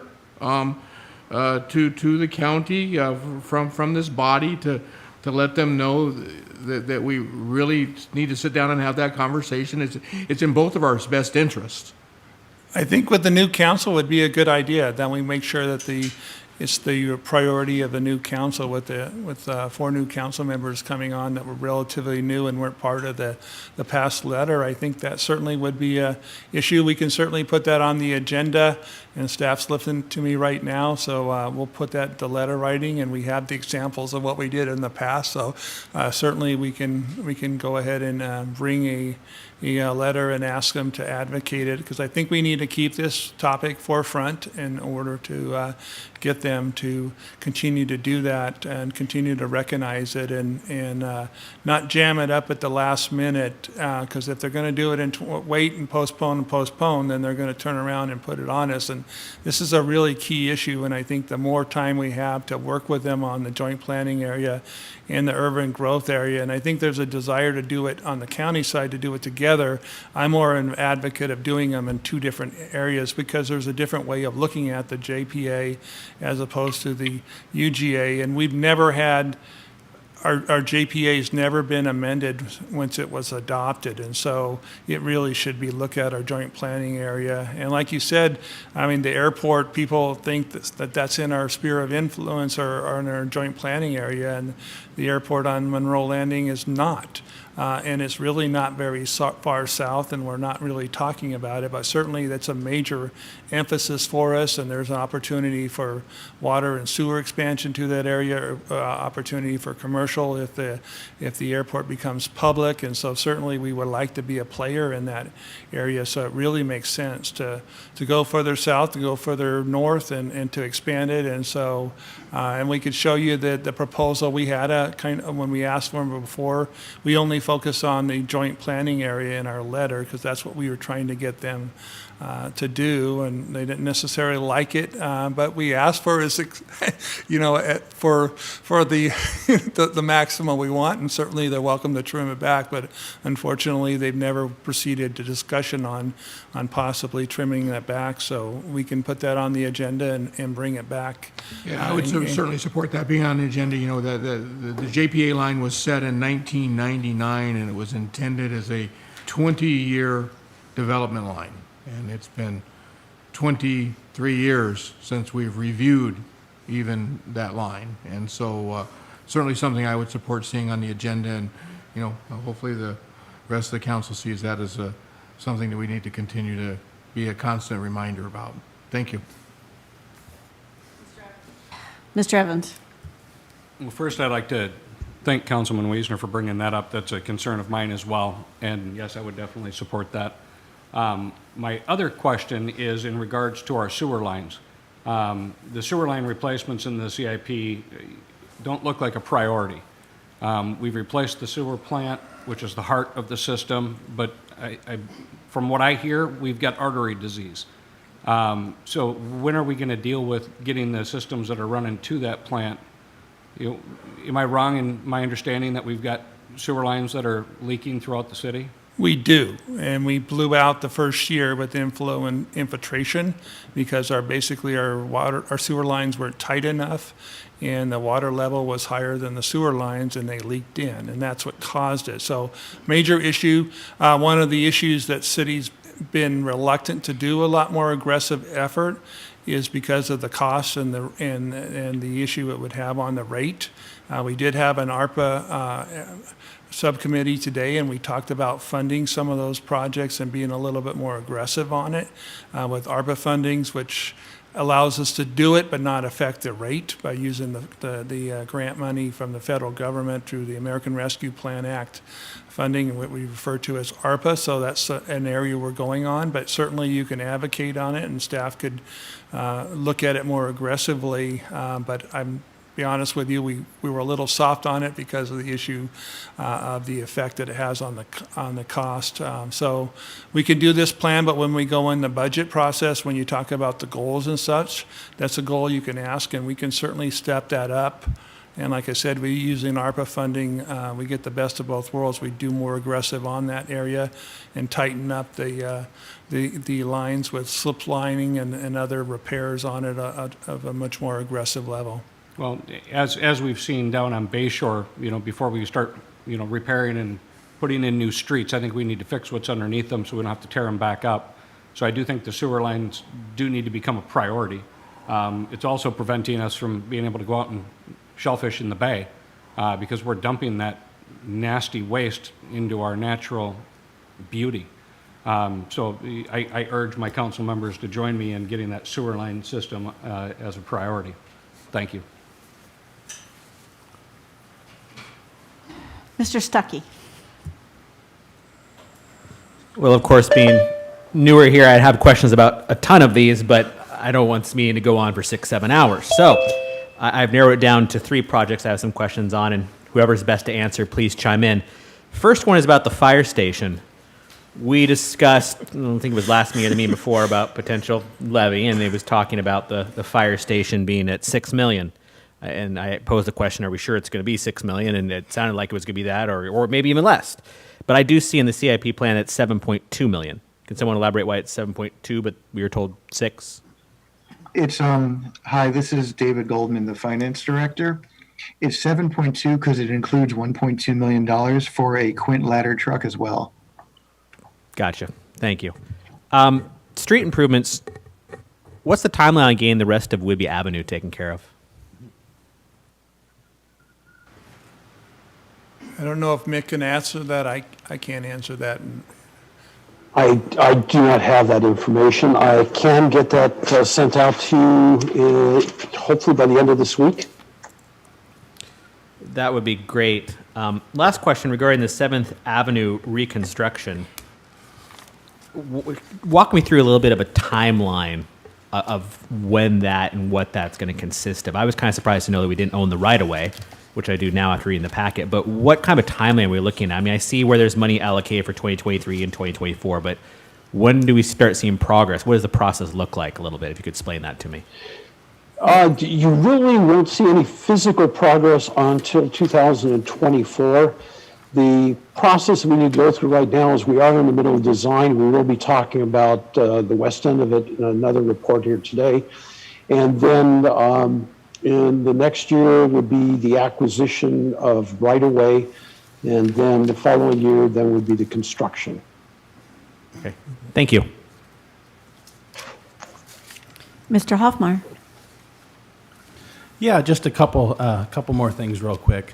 The first one with sending the letter to the county with regards to the JPA and growth, that's a wonderful thing. I had actually heard from the county that, it might be time to begin that conversation again, that they are, the individuals at the county are really liking some of the things that they're seeing out of city government now. With the letter that we sent to the county here a couple months ago with regards to the housing tax, I think it wasn't our intention, but I think the county kind of felt like we threw a right hook at them with that. And as we kind of figure out what we want to say to the county, maybe better communications. Part of that conversation might be, what do they want us to say to them? Because I know that they too know that we need to grow. And so I think that is a wonderful thing to get on our agenda. And then the other thing, just echoing what Councilor Stuckey said with Northeast 7th. I moved here July 12th of 1999, and I think Northeast 7th was an issue then. It continues to get worse. It's been probably this close before to happening to where it was actually in the budget. To where funding was even lined up. It's actually going to happen this time. That's pretty clear to see. My only question is some of 2023's money needed to be allocated in 2022? Is there a way or a need to accelerate that process, or are we moving about as quick as we can on this? We currently are under design contract. Alex, if you would pipe in if I'm mistaken on any of this. We do have adequate funding to complete the design this year and be ready to go next year with the acquisition. Yes, that's correct, Nick. Alex Warner, city engineer. 2022 is our design phase of the project. That's fully funded. Right-of-way acquisition with the federal funds, I'm told that takes approximately a year. And that'll be some smaller strip takings along the streets to widen our right-of-way to get these improvements in. That will be 2023, and we're targeting 24 to start construction. We are still seeking grant funding opportunities to fully fund out the construction phase of the project.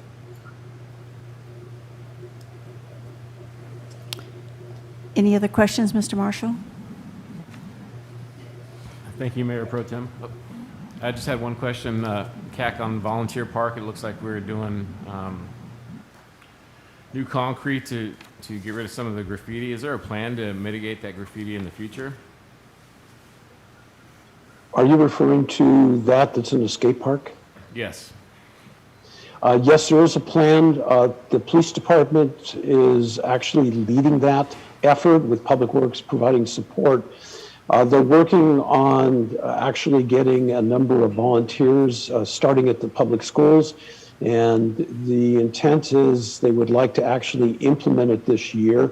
They're also working with the Arts Commission to not only get rid of the graffiti, but also make it a art exhibit in that area, which would be primarily that of school children. And the intent is when you put art in there, it has a tendency to reduce or eliminate graffiti, repeat graffiti. And that is, again, hopefully, that's going to occur this year.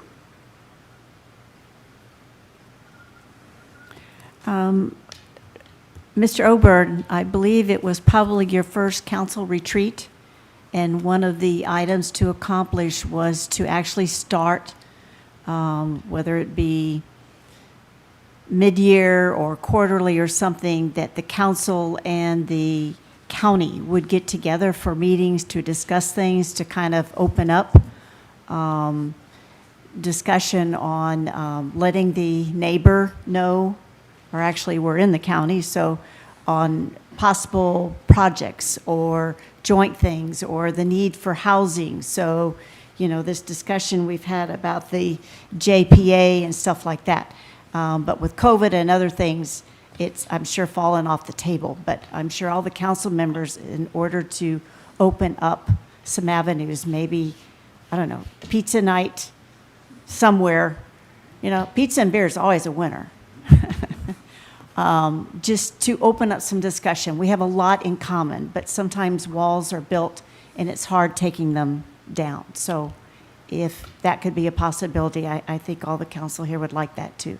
Yeah, and I know I'm the mayor's representative on the county of governments, and usually 2 to 3 of the commissioners are on that meeting. And so one of the things when they talk about affordable housing, they don't necessarily agree with me, but I think the UGA has nexus and is related to affordable housing. We have development on our edge that contractors have approached us and landowners have approached us that would like to be in the UGA and not being built upon right now on certain lots that are, and Jim knows what I'm talking about, on Fort Nugent, right next to our water and sewer very readily available, that they're ready to build on and have the capacity, and it's just not in the UGA. And we don't have a lot of, you can do a swap issue, but that's a really difficult issue, and we don't have a lot of availability of the urban growth area to do that. And so, and as far as I'm concerned, I'll be a little critical of the county. And this information was provided by former people that were in the planning department.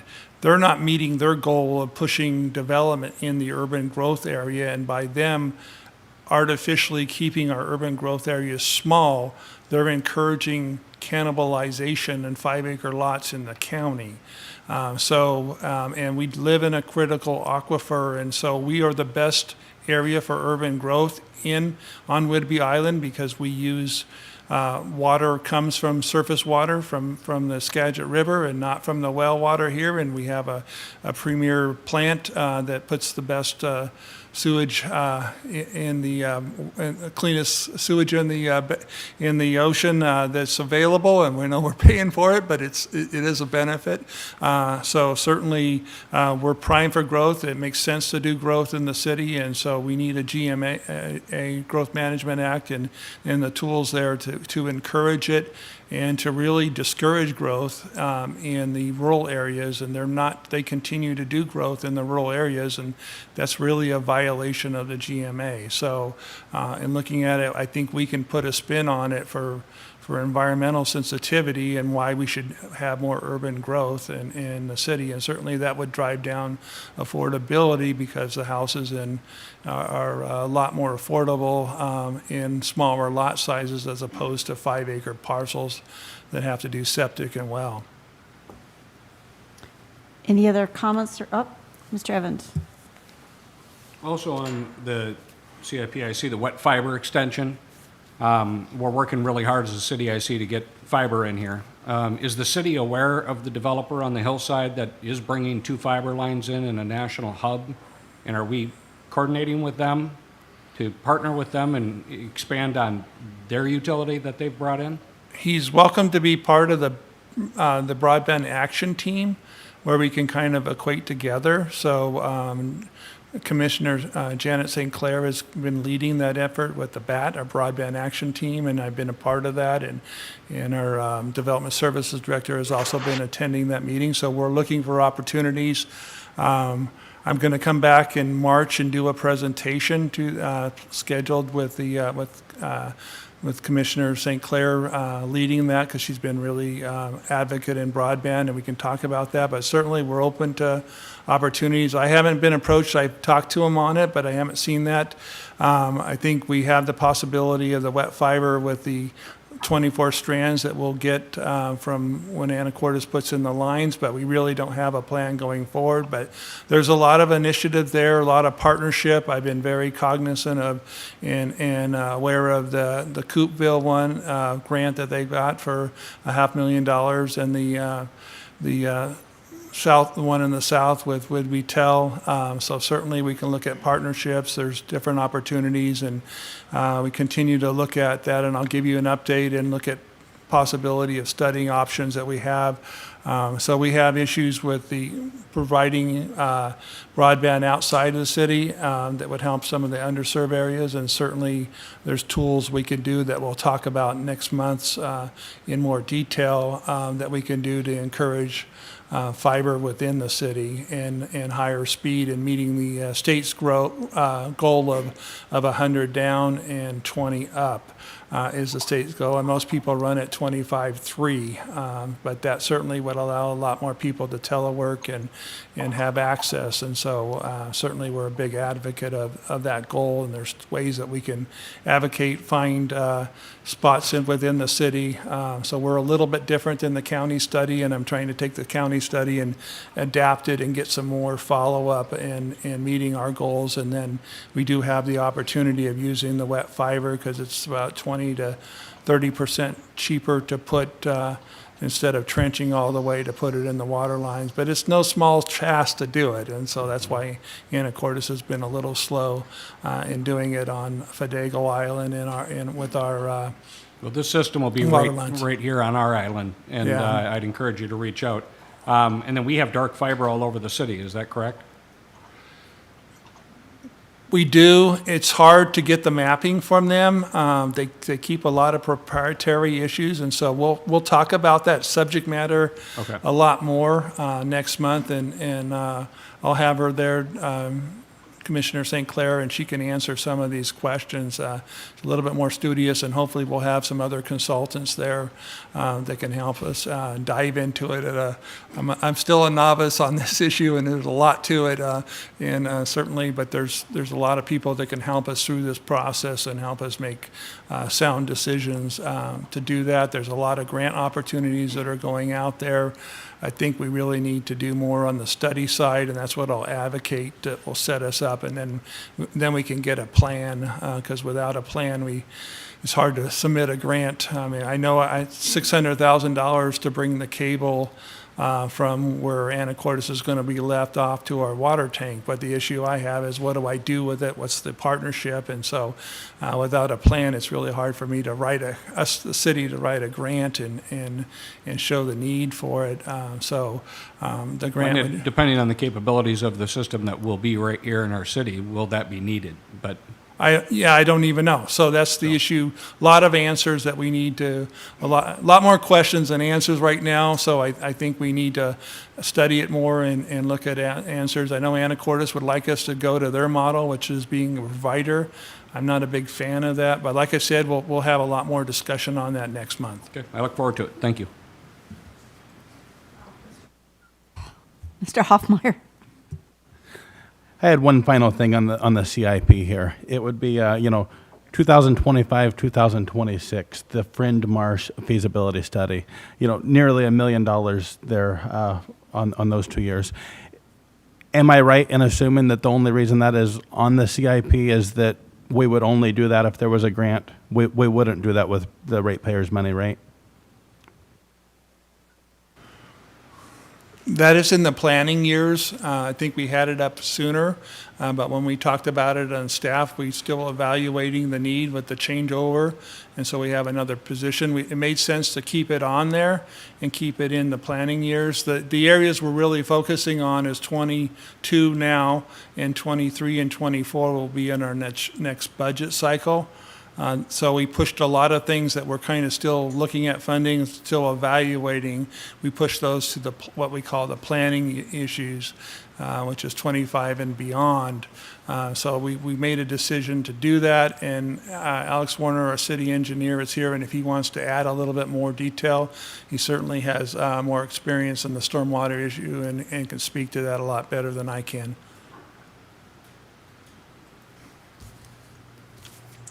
Sure. Again, Alex Warner, city engineer.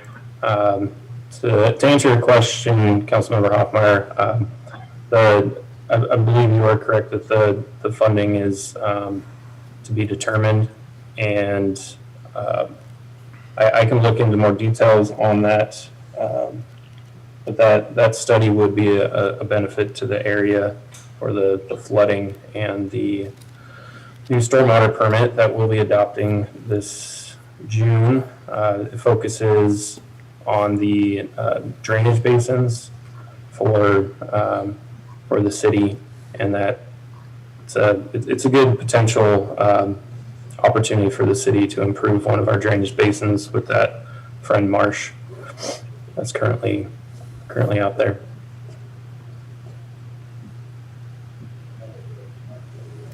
Mr. Evans? In regards to the stormwater at Friend Marsh, I believe we had an offer from a local developer to actually assist with that at a lower cost. Isn't that correct, Mr. Administrator? I cannot speak to that. Okay.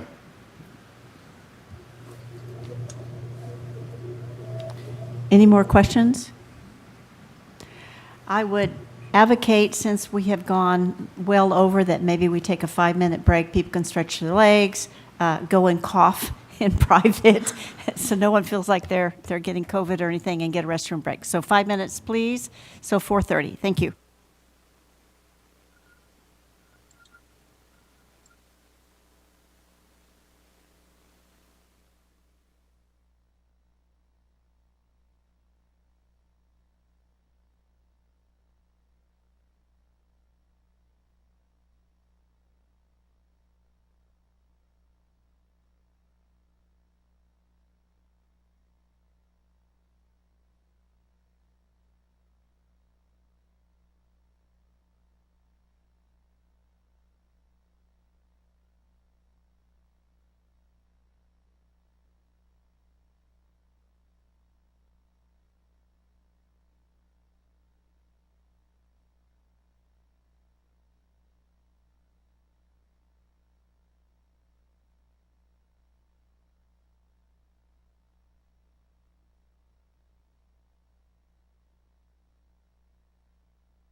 Thank you. All right, now we are on to Public Works used equipment acquisitions, please.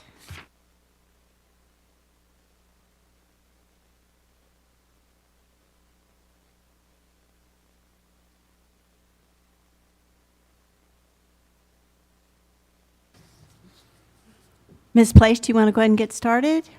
Thank you. Yes, thank you, Mayor Pro Temp and City Council members. I'll go ahead and share my screen.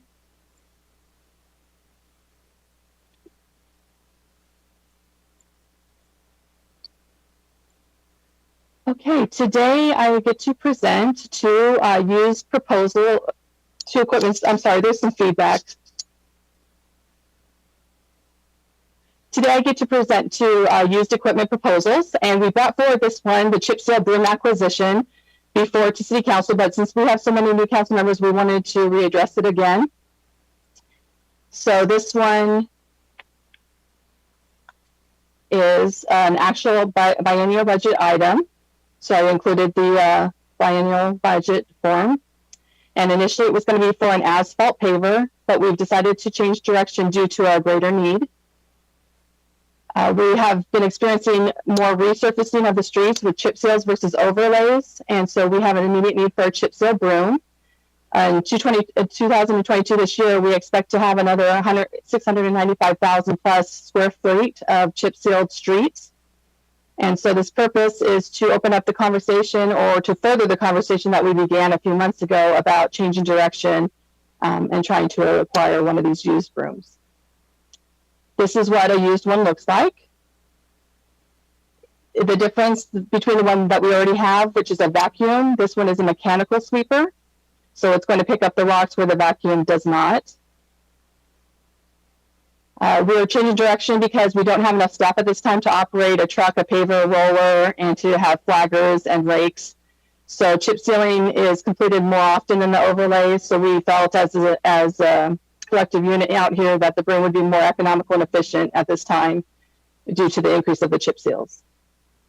The city doesn't currently have a mechanical sweeper. As I said, we have a vacuum sweeper. We also own a side broom that is used to sweep the streets, but it deposits the debris off to the side of the road. This one will actually pick it up, and that will limit the hazards to cars. Also, the debris in the curbs, gutters, and drainage will be picked up as well. Purchasing versus renting. So we looked at both options. Increased efficiency is one of the benefits. We don't have to wait on a rental. And we also mentioned that the last time we presented this that we do use Island County, but because they're being, they have their own issues with not being able to help us out because they have their own jobs to do. So we would like to have more flexibility in that realm. We're going to increase the level of service we provide to the public. So currently we have in the budget to rent for 4 weeks a year. And by owning, we can sweep more frequently. This also increases our response time, and it can be used as an emergency backup to the other sweeper if need be. This is also economical because we're investing in a piece of equipment versus outsourcing to save money. So we predict owning this piece of equipment would cost roughly $2,000 a month if we put replacement on it. And according to the Washington State DS contract, which is a publicly bidded contract, they actually have a $10,000 a month rental fee. In order to do this, we wanted to invoke the special market condition that we have in our purchasing policy. And this is where the city administrator may waive the established bidding requirements because this item is over the $50,000 threshold. It's going to come in not to exceed the $120,000. We're potentially going to look for auction sites, and if we go on an auction site, by the time we take to city council and get all the approvals, we could lose it.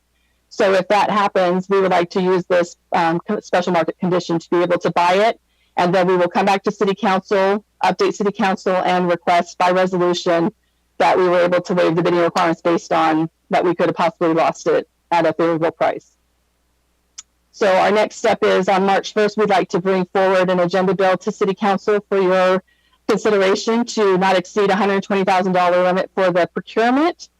Then we would go out and try to procure a used chip seal broom one of two ways.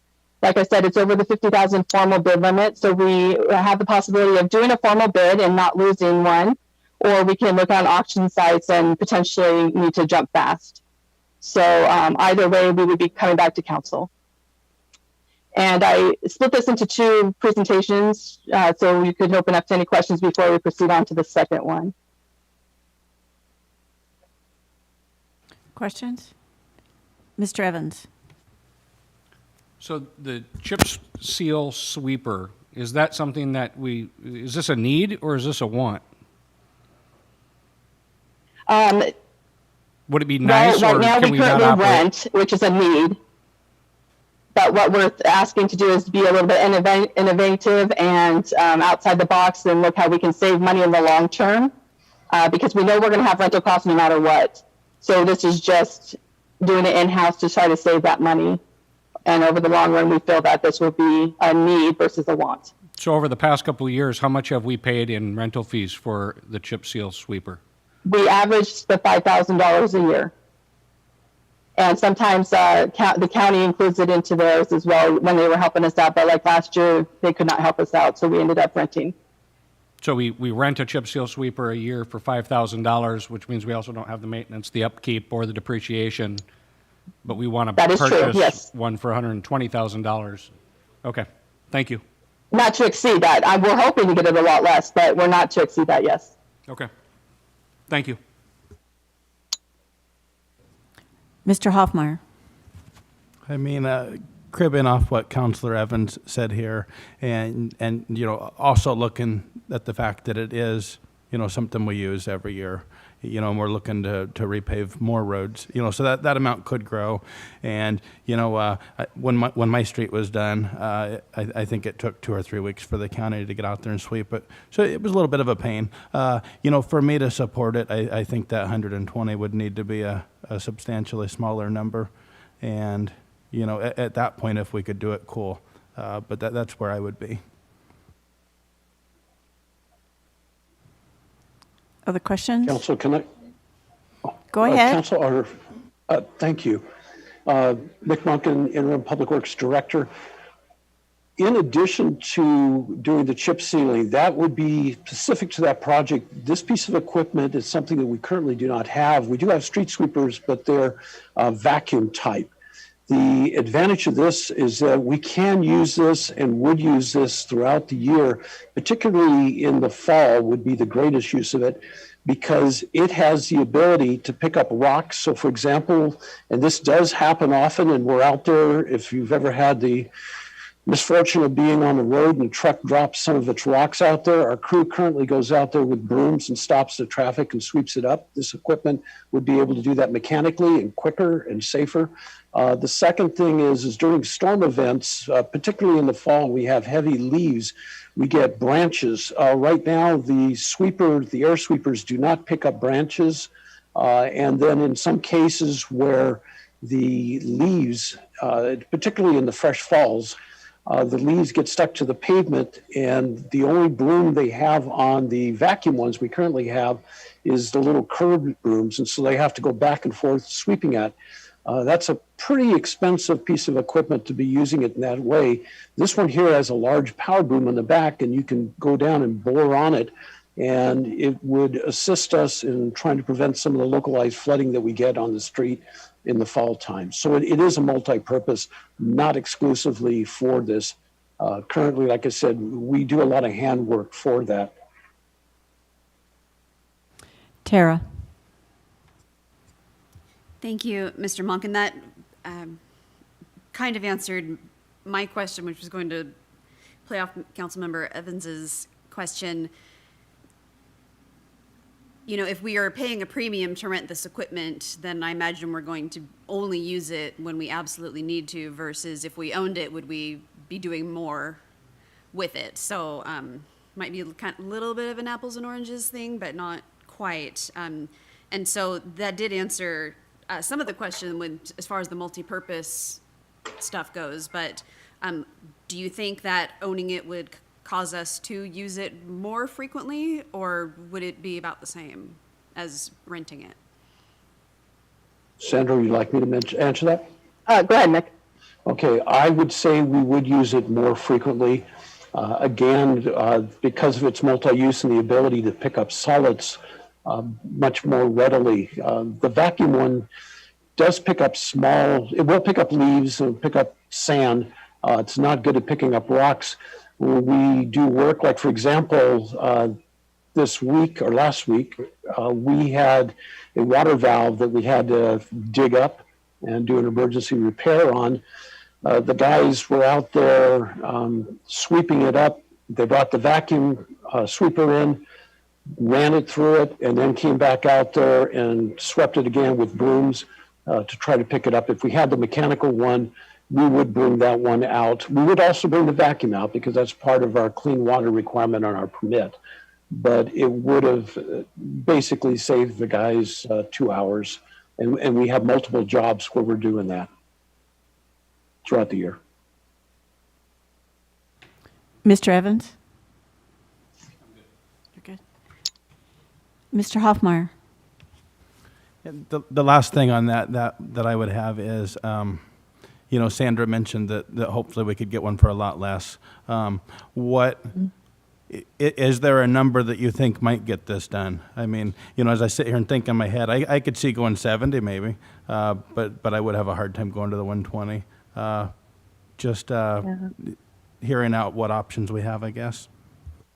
Yeah, that's a great question. We have not actually looked at the auction houses to see if there is one available. We have looked for used ones through dealers, and that's where the 120,000 we knew we could get under that because a new one is over 300,000.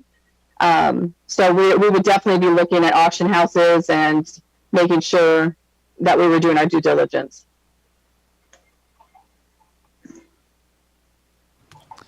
Any other questions? Mr. Marshall? Thank you, Mayor Pro Tem. What's the lifespan on a vehicle like that? We're talking about buying a used one. How long do they last? I did ask that to the operators today what they would suggest because that's how I used it to do the replacement value. And a new one would be up to 20 years. So it depends on what hours we would get a used one for. So it depends on the condition of that vehicle. We're expecting hopefully 10, at least half of the life. But definitely we would try to take it as long as we could. Okay, Sandra, you were saying renting from the state was a little over $10,000 a month. But yes, but you've been able to rent it for $5,000 for a year? No. We only rent it for the 1 week out of the month. Okay, so per month or so many weeks in a month. The number that I had, I think it's roughly $3,200 a week plus tax and of course transportation and stuff. That was just doing an apples to apples of what a monthly replacement and repair in house would be versus renting one out of house for a month.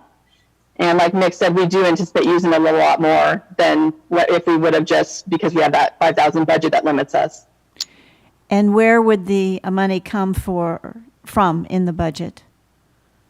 Well, this particular item is already budgeted in the streets department as a capital equipment this year. So it is already available for that. And the 5,000 is also in the rentals line of the streets department budget. Okay. So all we're asking to do is use funds that we had allocated for a paver and we're switching to a broom is what we would like to do for the need. And this is a line item. It's not like we can use that money to go somewhere else. It's got to stay with streets, correct? This is correct. This goes with streets, yes. And it's not part of the replacement fund. It is out of the streets budget. So if we don't use it, it would be if we amended the budget, and David can answer that, or it would just go back to the beginning fund balance. Yes. Also, this is Dave Goldman. Also, Sandra, keep in mind that streets funding is restricted. It's a special revenue fund, and that funding has to be used specifically for streets-related items. Thank you, David. That's right. Mm-hmm. All right. Thank you very much, everyone, for answering the questions. Next item will be... I actually have a part 2 to this. Oh, do you? Okay. Sorry. Go ahead. That's okay. I have a second used piece of equipment that I'd like to have a discussion on. This one is for a used excavator. And this is a picture of a used one that's actually one that we were tracking on an auction house recently. And staff is proposing to purchase a used excavator. This is not a budgeted item. Typically, staff would wait until the next budget cycle to do this. However, we have an opportunity to save money by purchasing one now for work that we plan on doing in-house this year.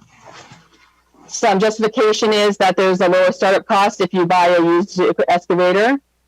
Job versatility, it does many different things. Our level of service would increase. It's more accurate. It's more efficient. It performs better than a backhoe. And we won't have to worry about depreciation or resale too much because it's already been done by the time it gets to us. We've identified the projects that we would like to use it on this year. So clear and grub the Harbor Heights property, Harbor Heights Access Road, perform demolition and removal of the debris of the city-owned houses, various sewer line repairs on the northeast side of town, the Eastville Outfall project, and deep excavation projects. We do have a truck. Again, we had a truck in our streets department that we would like to utilize to be able to purchase this. And that only came at $35,000. So we are asking for an additional $25,000 from the savings that we project by renting versus renting this equipment by having it in-house again. We did an analysis. So renting it would be weekly the $3,200, monthly would be $9,600. We kind of took all the projects that we had just identified and we estimated the hours and the weeks that we would use it. So within the first year only, we would recoup $51,000 versus the $9,600 a month that we would have to pay for it. We did this similar in our Pioneer Way project. We actually bought 2 reader boards out of the project fund, and we did that because it was cheaper to actually buy them than it was to rent them for that whole time. And we still have these, and it's 11 years later, and they're still running on different projects for our utilities departments. So it's really an investment in the future. As I said, we've been tracking the auction houses. That's why we kind of came in with the $60,000 number. These were the ones in December that went up to auction, and that's what they were sold for. Again, we would try to use the special market condition where we'd have to jump on it fast if it was an auction house and come back to City Council for the resolution. Our next steps would be to bring forward another agenda bill to not exceed the $60,000. And then we would, again, come back to City Council with our justification and ask via resolution to waive those bidding requirements.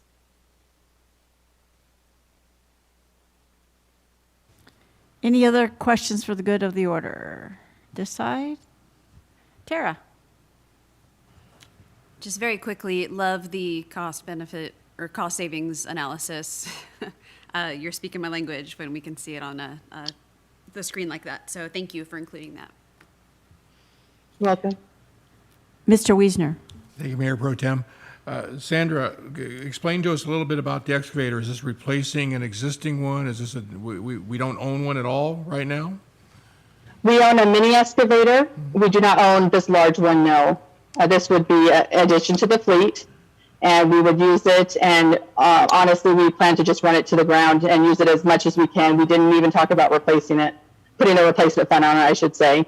But I think if we got into this and we were using it all the time, we would definitely have to open up that discussion on whether we should start a replacement program if we know that we're going to continually use it more so. And also, we can possibly drop a backhoe if it comes down to it that the excavator is being used more than the backhoe is. Well, yeah, I would imagine with some of our forced mains down 10, 11 feet deep, there's probably times when we've been having to rent a larger excavator. We do, yes. We rent up to this point. Okay, and can you share with us, I mean, roughly how many times a year you would think that we would rent something? I don't have that data, but I would be happy to pull that data for you. Yeah, I'd be curious. Again, we're just, cause and effect, right? We just want to make sure that we're not buying another piece of equipment, another thing to maintain, right? It all adds up. But yeah, I would certainly think that we would need that reach with, like I say, with some of our force mains down to 9 or 10 feet. Mini X is only typically good for 6 or 7 feet. So, yeah, I'd certainly like to hear kind of how much our past usage has been for a similar size piece of I would be happy to follow up on that. Thank you. Any other sudden questions that came to you? All right. Thank you, Sandra. We appreciate it. Thank you. All right, next is engineering, State Route 20 at Fakima. Good afternoon, Council. I'm going to turn this over to WashDOT, but just give you a little prelude to this. We got contacted by Washington State Department of Transportation a little over a month ago, and they were discussing with us a safety project. They wanted to firsthand give the city the information of what they're proposing on this project, and to let the council know this is not actually located within the city.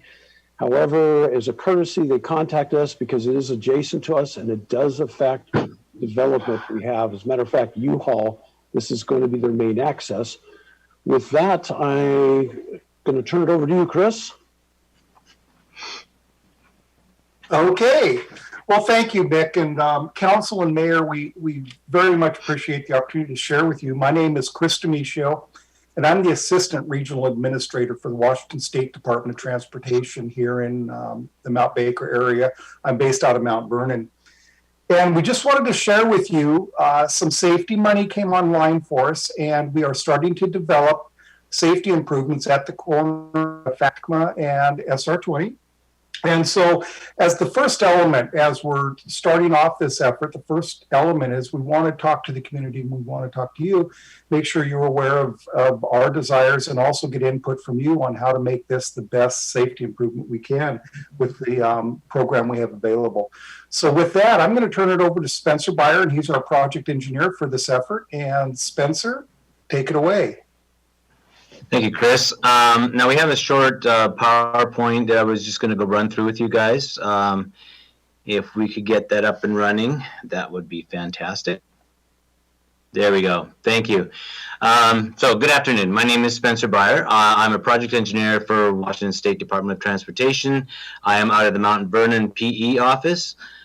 Chris and I are here today to discuss the planned intersection improvements at SR20 at West Fakima Road.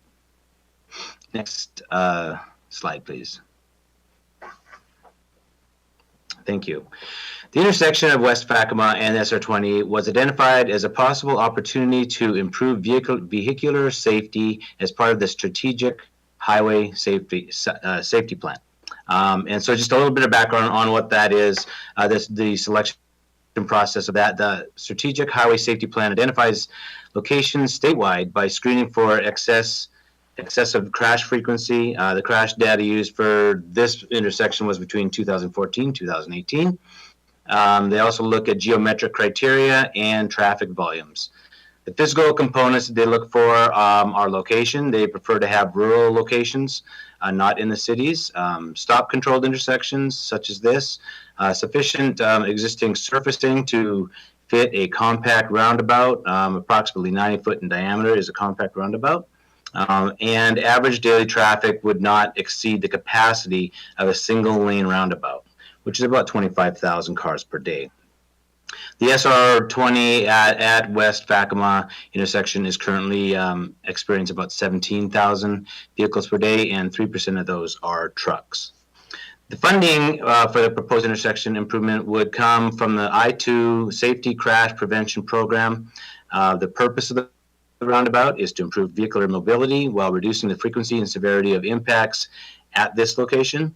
WashDOT has recently constructed several compact roundabouts as practical solutions that minimize cost while reducing fatal and serious crash potential at sites very similar to this.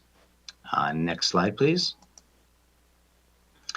As noted, the proposed compact roundabout would fit within the existing roadway footprint, so no new impervious surfacing would be required or proposed, as illustrated here. The proposed roundabout would forego the customary cast-in-place concrete island features and would instead incorporate lower-cost features such as precast curbing and additional asphalt surfacing within these curbs to permit larger trucks to travel over the islands with their tailing trailers. High-contrast paint and signage would alert the driver to the intersection improvement. Next slide, please. Here we see an example of a previously successfully constructed intersection improvement. This one is located at SR 546 East Badger Road at Northwood Road, just north of Linden in Whatcom County. As you can see, this roundabout fits within the existing intersection surfacing and has shown excellent return on the investment. Just to compare the two sites, this one has posted speed of 45 miles per hour, average daily traffic of 5,000 vehicles. Of that, where 5% of those are trucks. It's a heavily traveled truck route. Whereas our site, SR20, is 50 miles per hour, average daily traffic of 17,000, and 3% trucks. So we think they're kind of mated similarly. Next slide, please. And here we see a surface view of the intersection of the Whatcom County site. You can see the splitter islands and center islands are raised only nominally to allow trailing truck wheels to drive over them with minimal safety risk. Next slide, please. And here again, we have the conceptual layout of a compact roundabout, and you will note that there's no new surfacing required except for the splitter islands in a central circle. This layout eliminates potential standing traffic for left turn movements. Next slide, please. Thank you. At this time, we have not initiated any serious design efforts as we are only in the community engagement phase to introduce you to this possible project, and we're proposing to construct this in 2024. Next slide, please. So again, to go over the schedule, we anticipate schedule of this proposed project to start design spring of 2022. We'll continue to do our community outreach, and we expect construction to be in summer of 2024. Next, anticipated costs. Design is about $180,000. Construction is anticipated to be about $750,000. And that is all we have on this right now. We would welcome any questions you have on this or any comments or concerns you might have with this proposed improvement. And thank you for your time. Thank you, Councilman Heisman. Thank you for your presentation. At the very beginning, it was mentioned that this would, I wrote down, quote, the main access for the U-Haul that's going in. But based on its location on the map, I'm not sure, I don't understand how that would serve as the main access. Do you know more about how that would impact the project? Now, we haven't gone into heavy detail on that. I'm aware that where you see on the screen there, it says thank you. That's where the U-Haul location is. And I think the access will be coming off of SR20 to the top side of the parcel.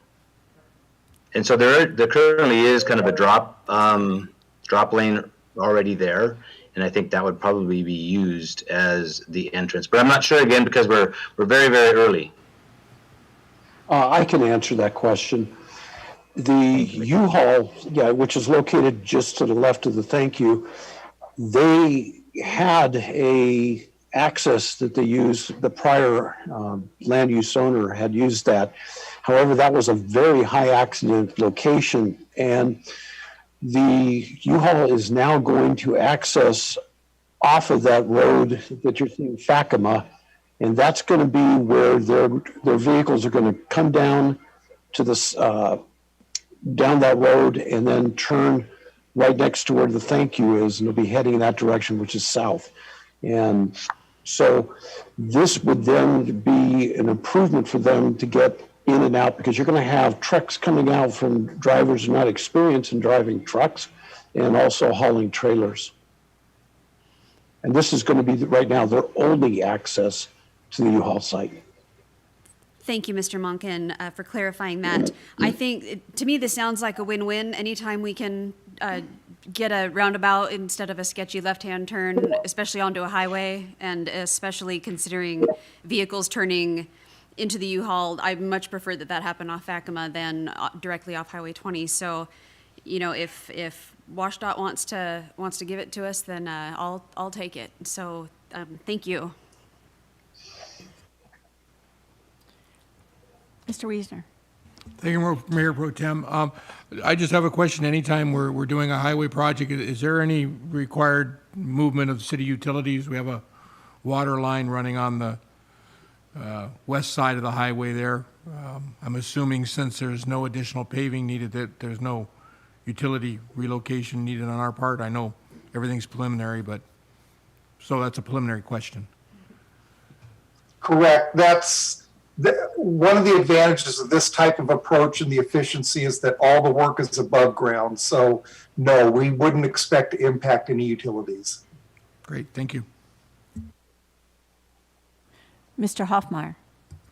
Yeah, it's really nice to see WashDOT here as part of our meeting. This roundabout looks like a very good thing, like Councilor Heisen said. While I've got you guys on here, Swantown and Highway 20, please. Thanks. It's on the list. Mr. Stuckey. Can you speak a little bit more of the crash data? I mean, do you have some numbers you can throw at us to have us get a grasp of how dangerous this section of road may be?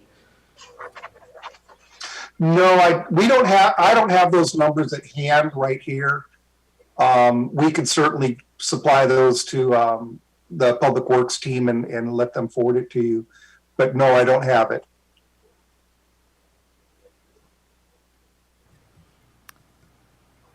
Any other questions? Any other questions? Well, thank you very much for coming to the council. Usually we don't get a visitor from WashDOT, so we really appreciate this heads up, and thank you for including us. And thank you for the invitation. Thank you. Thank you.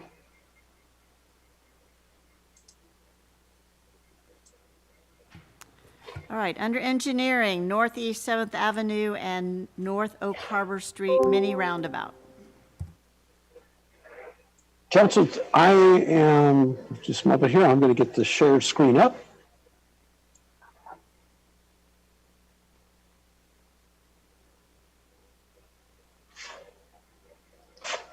Are you seeing the screen?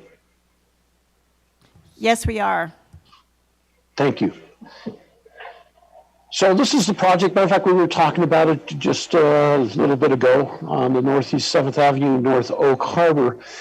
On the original project, the intent was to go from 20th just between the two intersections between SR 20 and Oak Harbor. So we currently are under the design, and during the design late last year, the consultant made a recommendation to the city that a roundabout at Oak Harbor Street was necessary.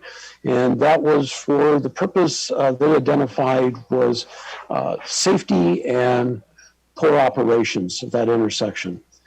The council did give authority to staff to go into negotiations with the consultant to add to the contract to do the design of the roundabout. We did receive last month, the consultant provided us with a proposal for the design of $185,000 and $1,750,000 estimate for the construction of a roundabout.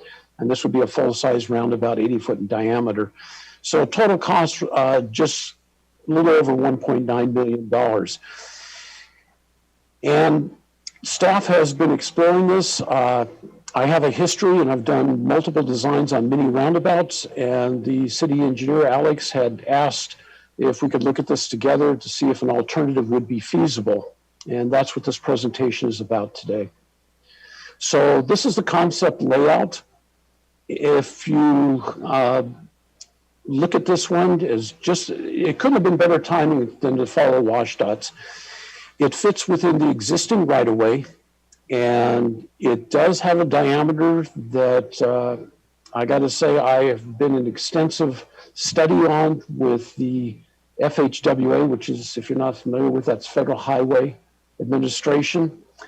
And they had done extensive study on a design that I had done in Lake Stevens, and I'll be showing that to in a moment. But the advantage of this one, it does match into the existing on both sides. If you look at this design, you can see there's an island, a median that's located on the south leg, and that remains. It fits in perfect on the design.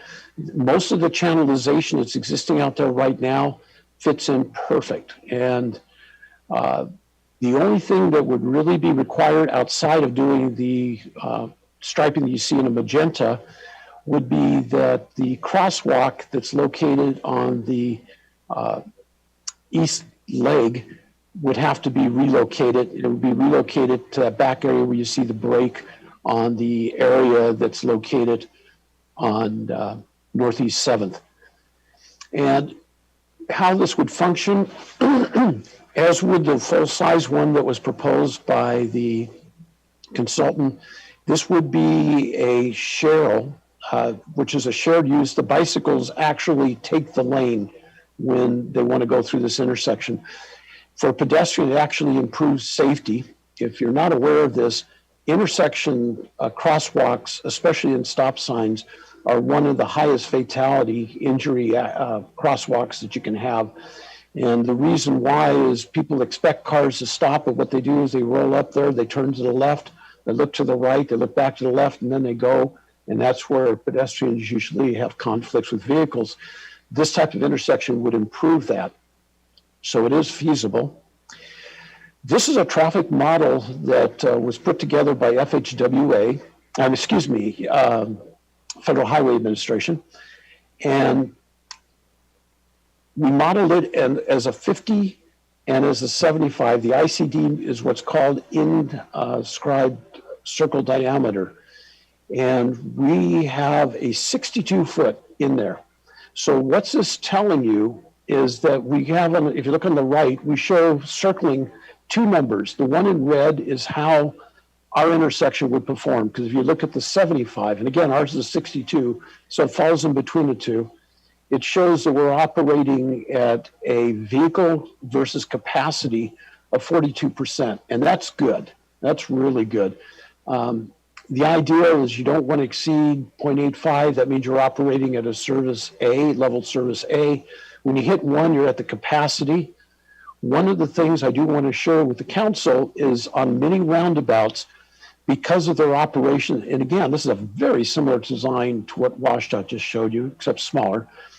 They actually are proving to have a much higher capacity than what they're rated at. And I'll give you, for instance, the low rating is, for level service A, is 12,000 cars a day in one that's exactly 62 feet in diameter, and I'll be showing that in a moment, that's in Lake Stevens existing today. The feds came out and they did a traffic study. They actually use this as a national model of a mini roundabout, and they found that it actually operates at 19,000 vehicles per day at a level of service A. They figured that's the capacity of it. The one that's being proposed is at 0.38. The lower the number, the better. But if you look, it's not significant, and especially when we get into the cost of it. So the costs that are shown here is assuming that we're going to do in-house on the design and in-house on doing the roundabout, the channelization, and the signage. So we would do all the installation in-house. We have the skill sets, we have the capability. It's actually a very minor construction. We would require a contractor to come out there to do the curb sidewalks and the ADA ramps, because we'd have to move it from its existing crossing over to this crossing, excuse me. So the in-house costs, the low cost and the high costs are what are shown here. Will cover the costs that had already been proposed, comparison between the full size and the mini. So the contractor, the high and low, what's put on there is if we have a good bidding market, that we could get this in at $18,000, a little over $18,000. A high-end estimate, about $24,000. What we would propose with the contractor is that we would put the roundabout in first. We would then put the ramps in as a joint project when we do the ramps for the overlay. And the advantage to doing that, of course, is we get an economy of scale, which would probably bring us closer to the $18,000.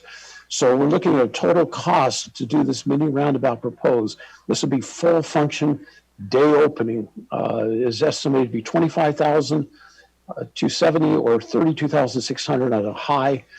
This does include the contractor's costs. It includes our costs, which is for materials and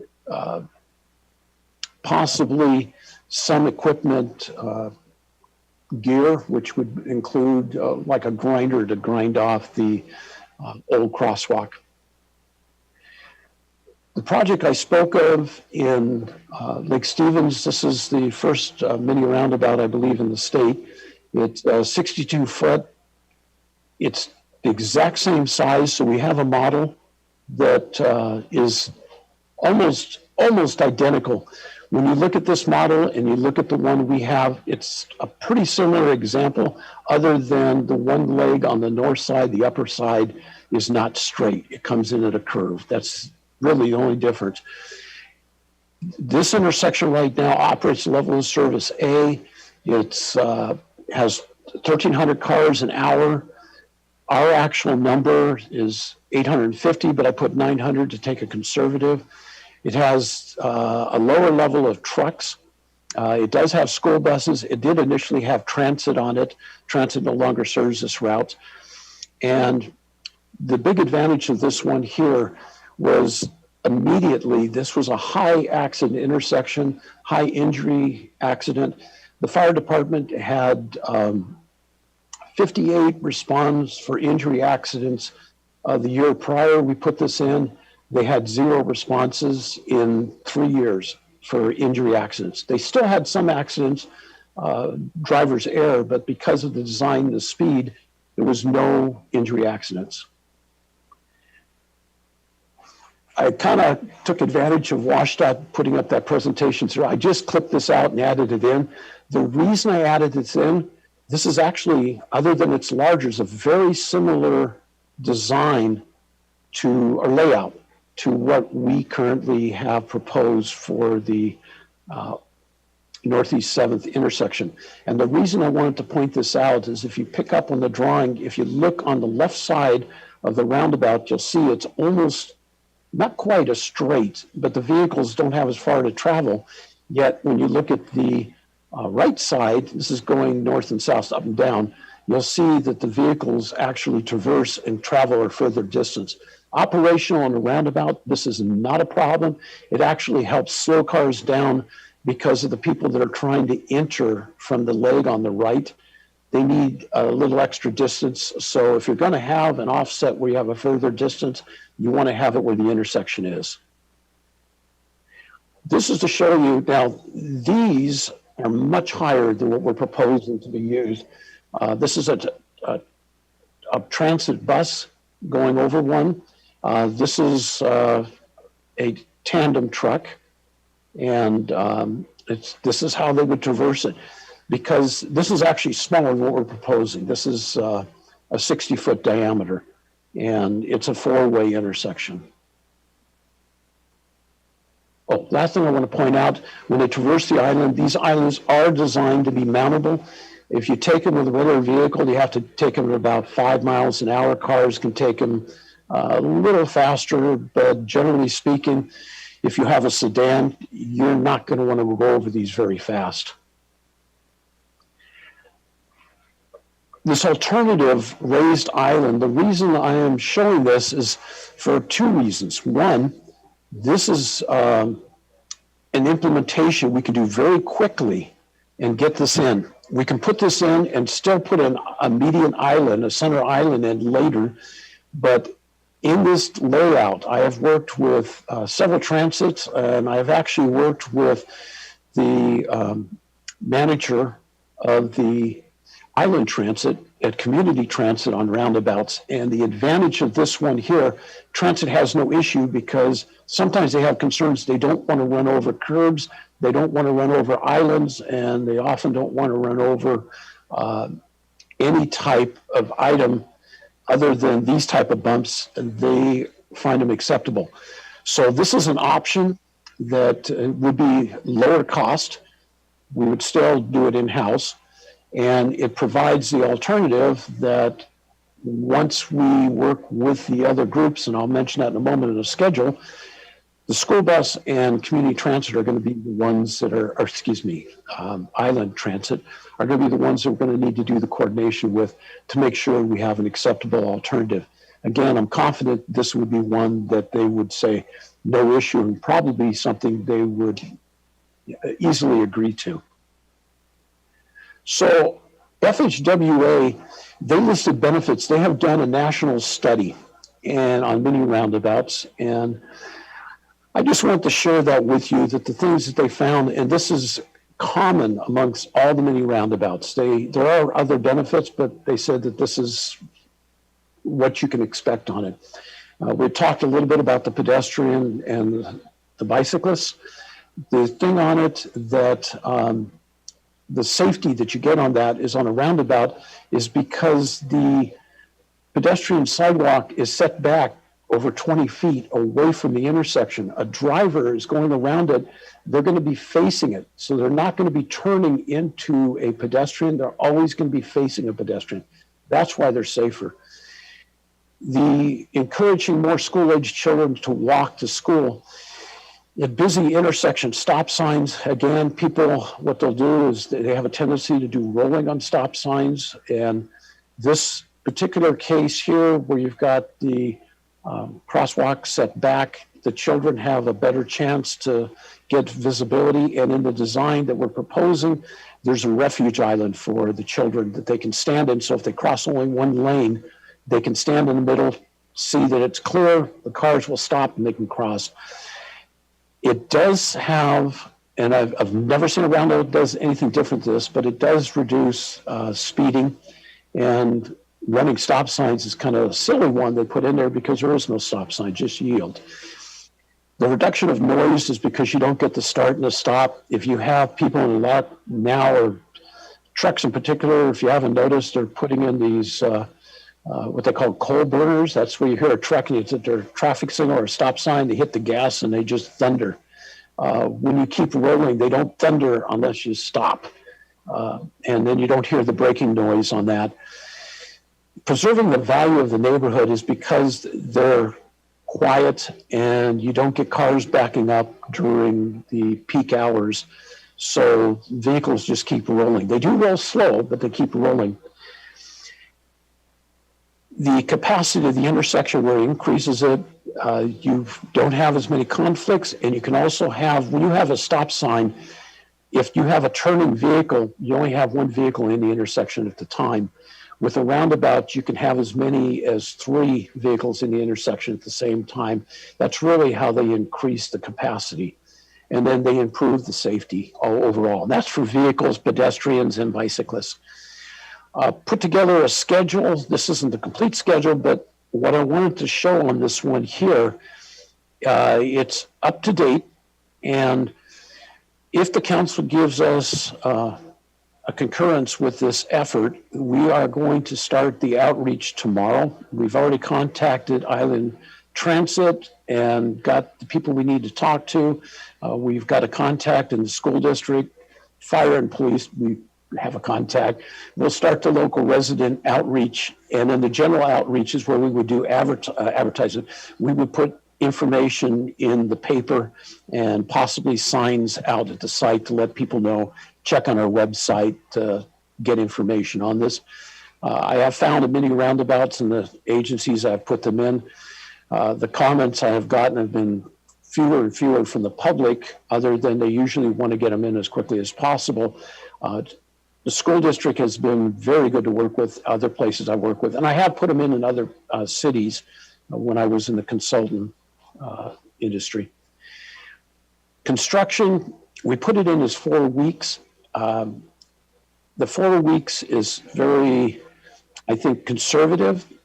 The roundabout, if we get approval from the council, I believe our crew, if we do the buttons and the striping, we could probably get it in 2 or 3 days.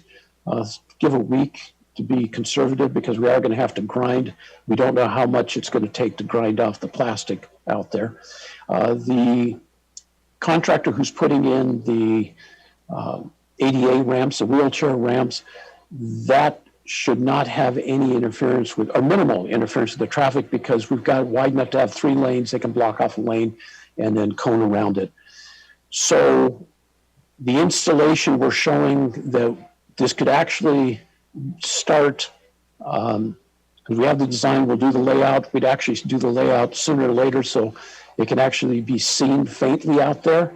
And we anticipate that the construction can be finished as early as April, but we are anticipating that in the coordination, if the transit is open to put the island in, the asphalt island, we have that it would be in July, that the project, mid-July, the project would be finished on that.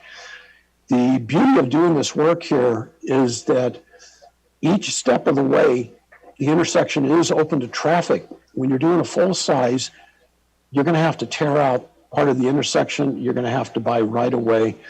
It is, because if you use federal money in particular, it's going to take 2 years to construct, and you're going to have 6 to 9 months of disruption to pedestrians and to vehicles using that intersection. So staff is proposing the mini roundabout. It is almost identical, and the reason I say almost identical to the regular roundabout, which is what the consultant had proposed, is in operations, the main difference in the mini roundabout, you actually can drive over the center. So if you have a large vehicle and you can't make that turn, you got a motorhome, you're pulling a trailer, your trailer is going to pull over part of that island. But operational wise, it is identical. So you come in, you go at a slow speed. It is smaller, the 62 versus the 80-foot inscribed circle. It is a single lane. The one that the consultant proposed is a single lane. It fits within the existing pavement. There will be no pavement removal. There'll be no sidewalk removal, with the exception that the ramp will be taken out and put back in. That would be disruption to the public of possibly of 2 to 3 days. The center island is traversable, whether we use the just some type of delineation markers or we use an asphalt. But the asphalt itself, the island, would be smaller than the smaller than the island circle, as it'll be marked off with delineators. The low speed, the mini roundabout would be the 10 miles an hour. The one that the consultant's proposing would be 10 to 15, but more likely 15 miles an hour. The cost would be lower. We're showing the 1.9. It's actually closer to $2 million. So it is definitely significantly cheaper. So the recommendation is we're asking council to proceed with the mini roundabout. The in-house design, what you saw, actually, it's going to take a little more, but not much, maybe an hour more for us to get it ready for construction. But the design is effectively done because we're going to be doing it in-house. The in-house roundabout, the staff does have the skill to perform all the work on it. And the outsource, again, is just for the concrete work. The outsource would do no work on the roundabout or any of the channelization. The outreach, we would begin this spring. Actually, if the council says go today, we'll begin the outreach tomorrow.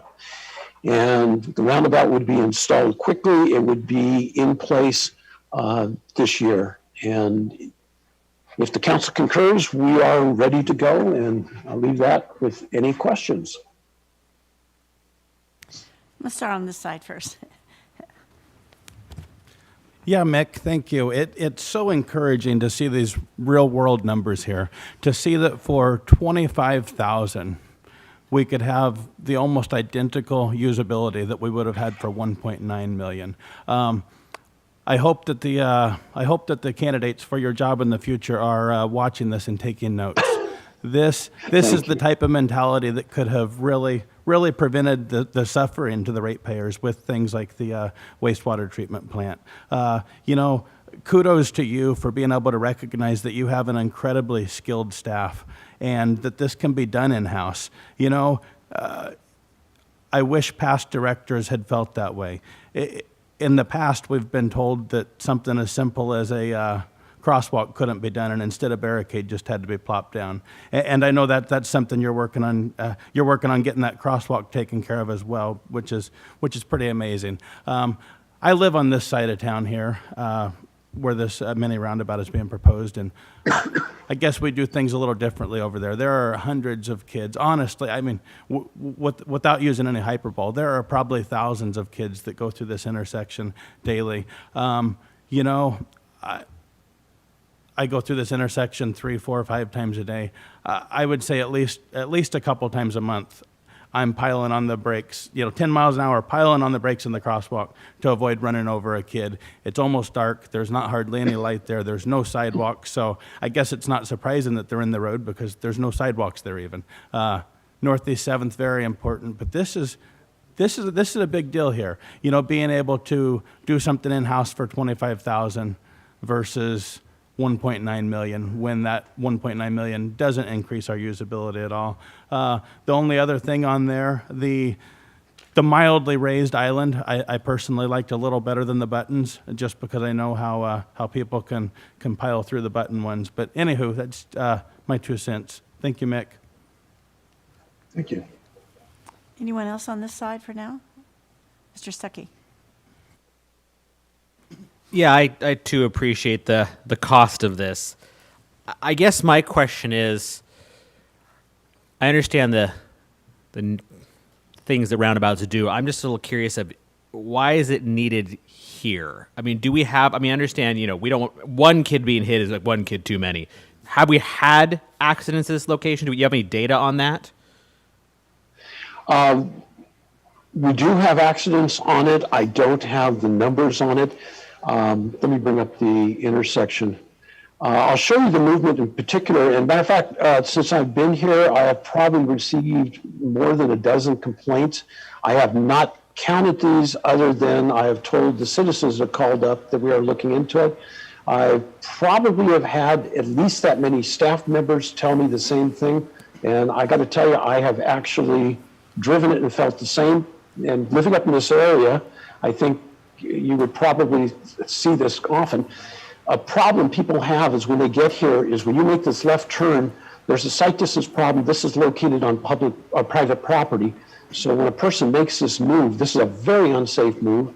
I fortunately didn't have it, but the vehicle in front of me came through here and the car was coming here at a very high rate of speed, actually went off the road. This guy basically got a little squirrely. So this would address that problem. The other thing that I've seen on this intersection, this has nothing to do with accidents, this has to do with operations.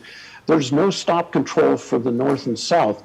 So you do have vehicles that do travel at a very high rate of speed, making it very difficult for people to use this road when they're trying to make a left turn.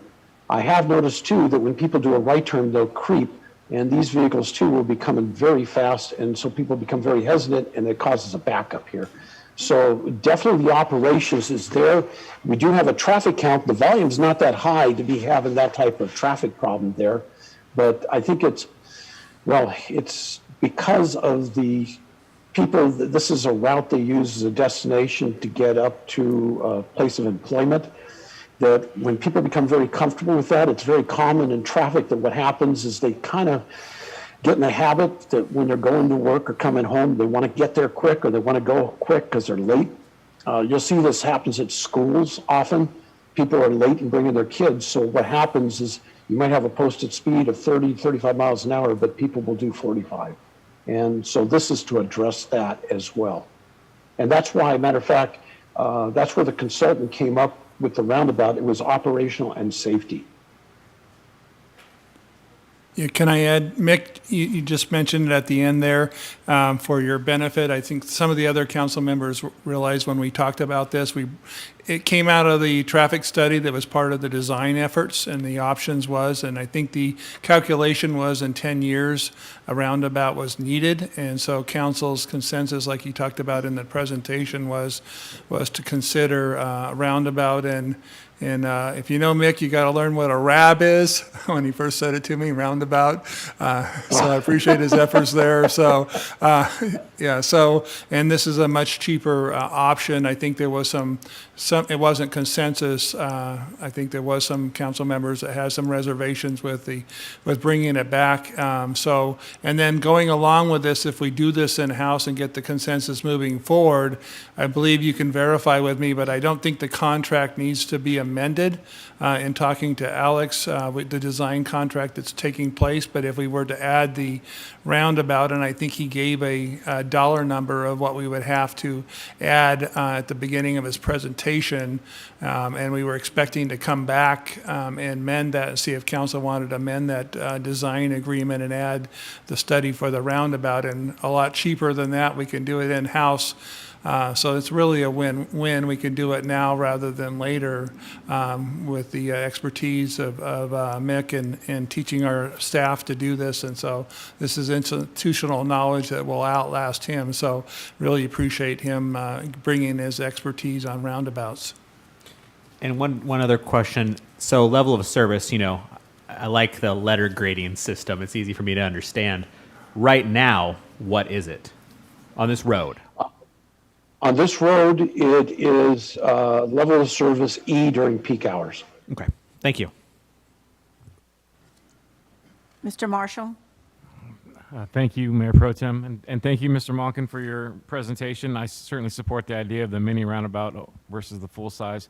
My only question, though, is on timing. Why this year and not part of the whole 7th Avenue reconstruction? I would say for a couple of reasons. One is you're going to get an immediate benefit. You have an intersection right now that is not operating at a level that is conducive to make this a smooth operation, particularly coming off of Northeast 7. So delaying the project, you basically lose that benefit. The second part on it is pedestrian safety is an issue on this.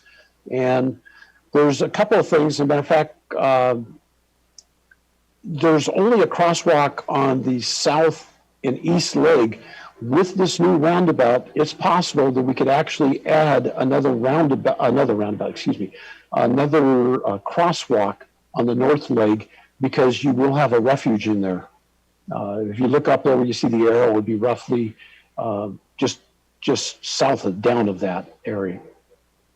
So it would improve the access in that area, and for the cost, the benefits that you're going to obtain, you could wait, but you could gain that benefit quickly this year rather than prolonging it.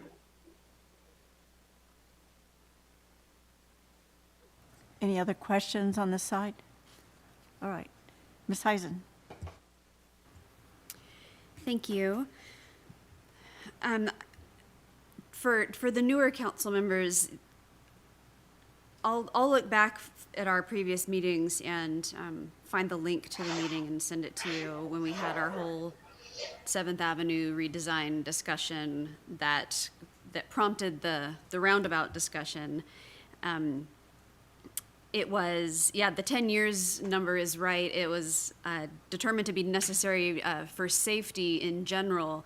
In terms of actual traffic volume, it's not essential right now, but that was the projection with the new regional park going in, that and with population growth, in about 10 years, it was something that was going to need to happen.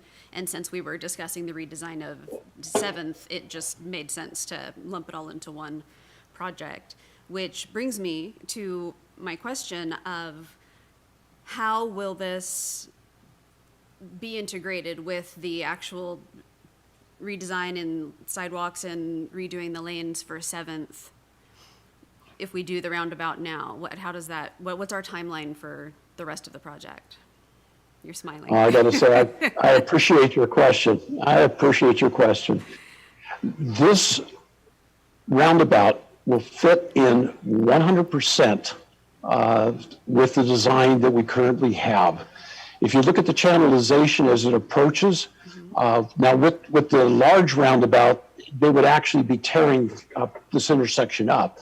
With this one here, where the sidewalk is located on the north and south side, they're going to match into that. And with this project here, basically, if you look where you see that if you see the drawing here, you'll see 12, 12, 12. You look at the very far right one, that's roughly where they're going to match into it, a little further to the east.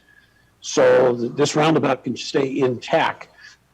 There also is too, for the council's benefit, this is going to be paint and delineation on the magenta. There'll be no elevation on that. However, if the council so desires in the future, if you want to make this intersection a little prettier, those areas could actually be turned into medians. And you could do similar to like the median that's already existing out there. So you could have landscaping in there in some future design. And you could incorporate that in Northeast 7th. So there is a possibility, but nothing put in here would be wasted, except maybe some paint lines short of what Northeast 7th is doing in the full design. Okay, perfect. Yeah, to be able to seamlessly integrate with the future improvements on 7th, because yeah, eventually there'll be a left turn lane there at the intersection by the highway and the whole deal. So yeah, if we're not going to be redundant in terms of construction efforts, then it makes sense to jump on this immediately. I have to say, this is a really, I can't think of a better argument for the benefit of having in-house expertise and equipment than seeing a almost $2 million project go to, less than 35,000-ish. So thank you for all of the out-of-the-box ideas, and I fully support this. Thanks so much. Thank you. Mr. Wiesner. Thank you, Mayor Pro Tem. Mick. Yes. And Alex, thank you so much for accepting my challenge, right? Thank you for making me not have to lay in the middle of this intersection, which I think is what I told you I would do before we installed a $2.1 million roundabout in this intersection. And thanks for accepting the challenge and coming up with a different solution. Because as you know, I was adamantly against the $2.1 million expenditure. And I was adamantly against the up to 2-year delay that was going to take place in a safety corridor project of Northeast 7th Avenue. And obviously those were my two big concerns. And you guys, the two of you put your heads together and addressed both those concerns and came up with a solution that's absolutely palatable. And thank you for hearing me out, and thank you for doing that. I truly do appreciate it. Thank you. Thank you. Thank you for the kind words. Anyone else on this side? Mick or Alex? Yes. On so many of our streets, especially when we know that there's children, is there any way to get a solar crosswalk when you move it back on either side to be in the street, since it's just dots and striping? The solar crosswalks seem to work very well because they light up in the street and they light up the sign. And I know that there have been a lot of grants, and so possibly we may be able to get a grant for that. But it would seem this would be perfect on the two areas. I don't know about the third crosswalk. I was trying to imagine that. But if we could, if that's possible. Absolutely, it's possible. And we can also, if the council, we can get the price, so at least you have an idea what it is, and we can go out and seek for grants. There's usually a pedestrian safety. Sometimes the police department also gets a pedestrian safety that you can utilize for these. But we'll at least get an idea of what the cost would be, and we can plan for it in the future. The thing that'll be key on that is we'll just identify a location just in case we have to put some additional sidewalk in to walk around the sign, because we want to obviously make it as visible as possible. All right, thank you. All right, thank you, gentlemen. Appreciate it. So before I let you go, can I accept that as a concur? That was my question, was what do you need from us? Just a head nod or a... I guess, City Clerk, the only action that I remember seeing, we said we would take action at this, was for the council appointment, but I could be off on that. Mayor Pro Tem, we stated that action would be taken at this meeting. The only item that's noted for action was the item we took earlier for the appointment of Mr. Marshall. However, I think what staff is asking you for here, even though that says action, is more of a concurrence as whether they should proceed, not asking you for an action. All right, so I think that could be a thumbs up or hand up from people. All right, looks like we have it. Ready to go, Excuse me. Mick? Thank you. Thank you. Very much appreciated. All right, so the next item is Administration Windjammer Park Improvement, Communication, and Outreach.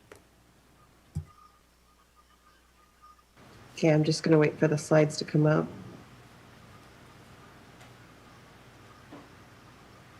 Thank you. Okay, my name is Sabrina Combs, and I am the Communications and IT Manager. And tonight I'm going to present the Windjammer Park Improvement Communication and Community Input Plan. So first off, I just want to let you know that the plan for this is just to give council an update on what staff has been working on to provide an outreach opportunity and community input about the next priorities that we have for park improvements at Windjammer Park. So some background. Initially, a community feedback process was conducted when the decision was made to put the clean water facility at Windjammer Park. A multi-phase installation plan was created in 2016, and then the park opened, and it's been a few years since we've been using it. So with that, staff looked at the list of improvements because we did not complete all of the improvements in the plan. As part of that review, we looked at the budget, and the budget for the items in that plan, next slide. There are a lot of items listed in the improvement options. However, they do not equal the amount of funding that we have available. So with that, we know we need to make some evaluations and decisions based on that information. So when staff discussed that, we decided that it would be a good idea to go back out to the community since the park's been in use, and also with the budget that we have, to give them an opportunity to look at the list of items, review that list in detail, see the information for the description of the item, the cost of the initial cost of the item, the time it would take to install that item or, conduct the work to get that item completed, and then any annual maintenance or operations costs associated with them. So the way that we want to do that is through a public outreach process that would include all of these options. If there's anything else we identify, we'll of course include that as well. But the goal is to make sure that we are communicating fully with the community about what we're asking for. And then what we would do is next slide. These are a couple of the samples of the material. These are not all of the materials, but just to give you some ideas of what they would look like. They would have a similar look and feel. They would make it easier for people to connect. We'd use QR codes, we'd use posters, flyers, bill stuffers, all the things that we needed to reach the audience, including postcards. Next slide. So the plan for this is that in order to make sure that we're meeting the community where they are, we would form an ad hoc community group that would meet, and what they would do is look at the materials and provide some feedback to us. So we would bring them into what we'd like to call a community focus group. And this small group of community members would take the input form online. They would complete it. Then they would have a printed version of the input form and give us some feedback on it. And then they would also look at all of the outreach materials and give us some feedback on that. It is our hope that we can have a council member participate on that group. But overall, we've identified some community members from different groups, whether it's the business community, activated community members, park board, students at our local high school, but users of the park so that they can give us some input. Next slide. So what staff will do is take the information received from the input forms. We will review that information and bring it back to council with some recommendations. Next slide.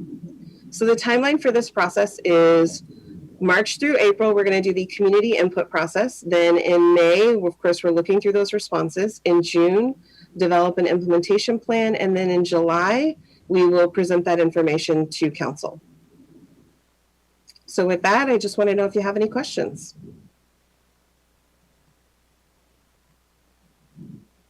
Stuckey. Couple of thoughts. First, love the idea of asking the community what they want. It's always great, especially when it comes to something like a park. Just a thought on the content of the survey as a suggestion. You have all these options. I think it might make sense to tell them to rate their top 3 because there's probably a few things that each person's passionate about, and then after that, the rankings are going to be arbitrary. You know, well, I care about these things, and it's, well, whatever. That may skew people who are really passionate about other things.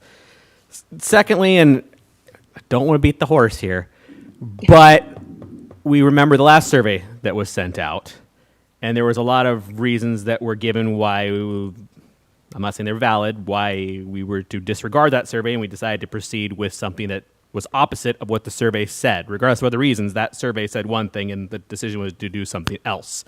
So we put the survey out. We got to be ready to abide by what the people say or have a really good reason on why we're not. So just keep in mind, when you put out a survey, you get the responses, and those responses are public, you better honor those responses. So thank you. And Councilmember Stuckey, we did consider that as part of this, and that's why we had a more expanded option scale. We appreciate that feedback. We had that debate too. One of the reasons we're providing additional options in, say, top 3 is so that we potentially had the opportunity to know some other top priorities that the community might have. And we will be, that's why we want to take time to evaluate so that we're able to bring back the information regarding what were the reasons behind staff prioritizing those items, and it may be cost or other things that we can share with the community. Mr. Oburn, you want to add something?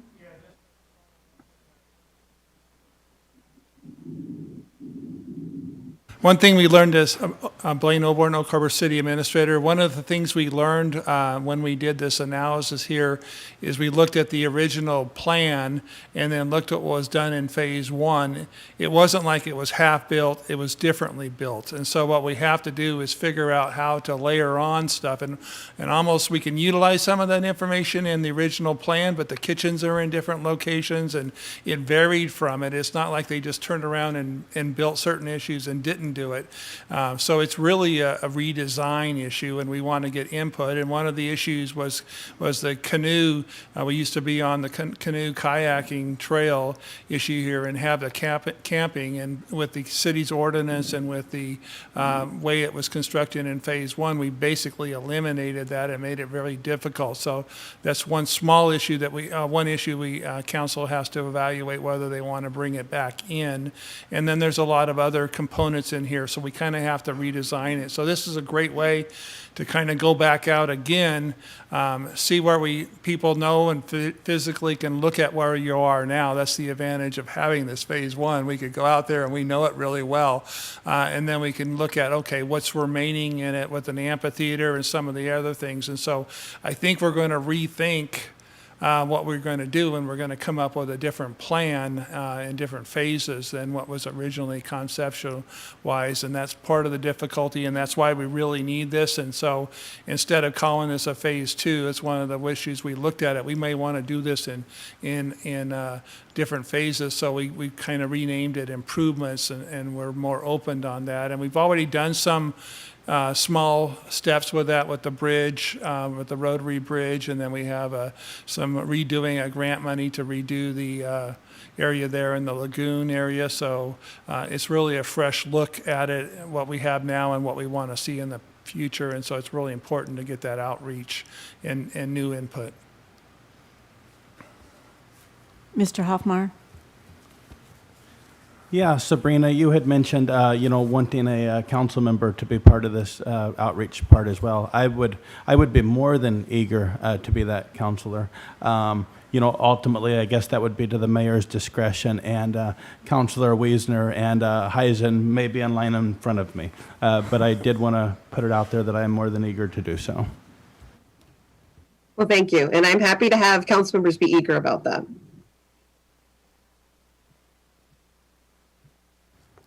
Ms. Heisen? Thank you. Yeah, I'm also happy to help in any way that you need. So please let us know. Excuse me. I love the idea of having students be part of this committee. I think, our youth are some of the primary users of our perks, and it's really important to get their feedback, and so I appreciate that already being a consideration. And I'm sorry, and I know that I don't want to get in the weeds because I know we're not doing the thing right now, but at first glance, immediately, one of the things that I don't see included is restrooms. We need additional restrooms. Accessibility is so important in a space that big, with opportunities for lots of big events and large gatherings. So I really like what the preliminary drafts that you've put together here, and I'm really looking forward. The public did such an incredible job, and the response was really impressive, and the diversity of responses and the really cool ideas that we were presented with through the whole first kind of design, just starting from scratch. What do you want? What are your priorities? And, the public essentially designed the park and told us what they wanted, and so much good feedback came from this. And so I have every confidence that a second round of community feedback will, just continue to improve the park and make it everything that we want it to be. So thank you for the effort that you're putting into this, Sabrina and staff. I appreciate it. Yeah, it is a team effort, Councilmember Heisen, and I will say some of the key things that I think we're trying to do is ask people general questions about the park use, as well as having this prioritized list, putting in some categories that Don Crawford will need for future grants. And then Don Crawford brought up a great idea of doing QR code cards that students can hand out to each other. And we are including young people in this. We're not saying this is an 18 and over survey. We want to make sure that the whole community feels engaged to comment on this survey. So that is the process. So thank you. Anyone else on this side? I would hope that we wouldn't completely dump what the charrette did. I mean, it was herding cats, dogs, and oranges rolling down the street. There was probably anywhere from 30 to 40 people in the room. They were solicited, all ages, all stuff, and they probably spent, I'm guessing, 3 months. I don't know when they first started. What ideas they had, what parks they had been to, and what looked really neat and really cool.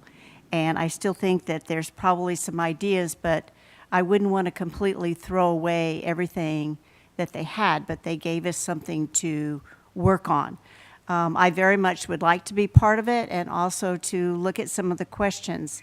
Some questions can be very leading, so you're trying to get one particular answer, whereas another, it could be asked a different way, so you leave the options open. So that's the only thing I worry about on that. And a survey, whether just Facebook, you're not sure on Facebook, you can have someone really give false, I guess, answers on that, and I don't know how, but anyway, I would very much like to help too. But also look at what took months and months of getting a very diverse group of citizens together who told us, this is what we would like, this is what we'd want. So, thank you. So, Mayor Pro Tem, I completely understand your concerns. We as a group talked about that.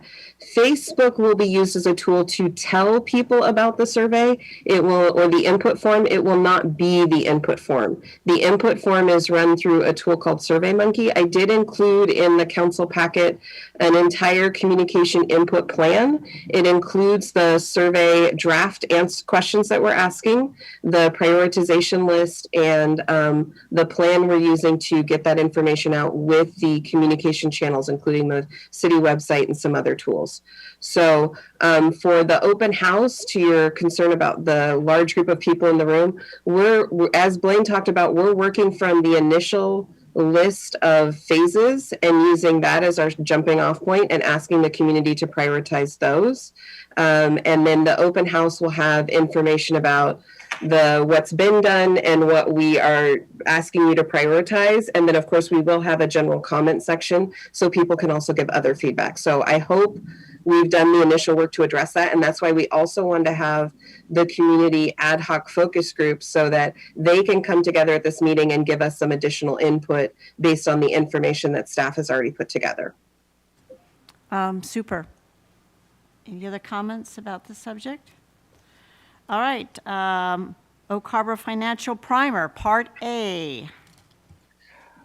If I may suggest, Blaine O'Rourke had the foresight to ask me to add this item to the last section. So if the meeting was running long, we can go ahead and table that item until the next workshop. I don't think you'll get any disagreements at all, and that is very generous of you, our finance director. So thank you.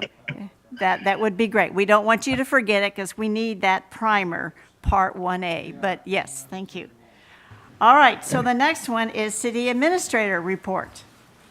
Thank you, Finance Director David Goldman, for postponing that item. My next report, I want to make it a monthly report, so I don't want to postpone that, but I'm going to give you my quick, really elevator version here in the interest of time and just touch on a few areas I wanted to focus on. And certainly you're welcome to ask any questions of me at the end of my presentation or any follow-up if you have, and any things you would like to see on the report and items you want us to kind of monthly report on a monthly basis. So on legislative outreach, on my report for activity here, the mayor and I recently met with the two state legislatures, Gilday and Paul, and we're working on getting a meeting with our state senator. And then we also were able to meet with U.S. Representative Larson, and we had a drop in there of somebody being in the right place at the right time, and Councilmember Stuckey was able to join for that discussion there. And certainly I use the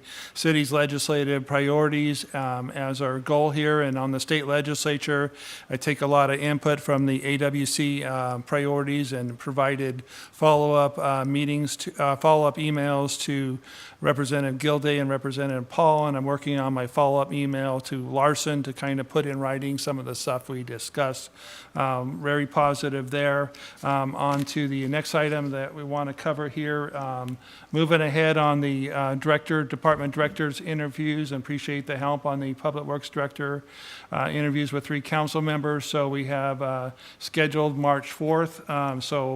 The HR Director Emma House is going to reach out to all the council members and give them an opportunity to do 15-minute meetings with each of the 3 candidates on that Friday, March 4th. So certainly look for that and participate if you can.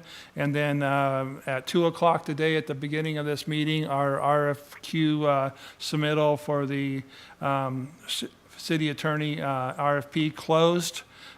So I think before 2 o'clock we had 2 applicants, and so certainly I'll get a meeting scheduled as soon as possible with the 3 council members on that subcommittee. And then lastly, I think Mayor Pro Tem Munns asked for an update on the utility disconnections payment plans. And so great news there and great progress by the utility staff there. In just over 7 days, they almost cut the amount in half and has 70% of the applicants under a payment plan. So great progress there in that, and David could touch on that or answer any questions if he has, but there's more details in the report, and I kind of did it in a summary, and I'll conclude my report and take any quick questions you have.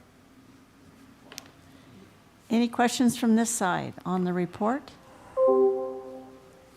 Any questions on this side? And I'm sure Mr. Oborn would be delighted in any emails if you go back, refresh your memory, go, I wish I'd asked this. So, emails, drop-ins, or phone conversations, however you want to do it. I'm always interested in providing input and helping you.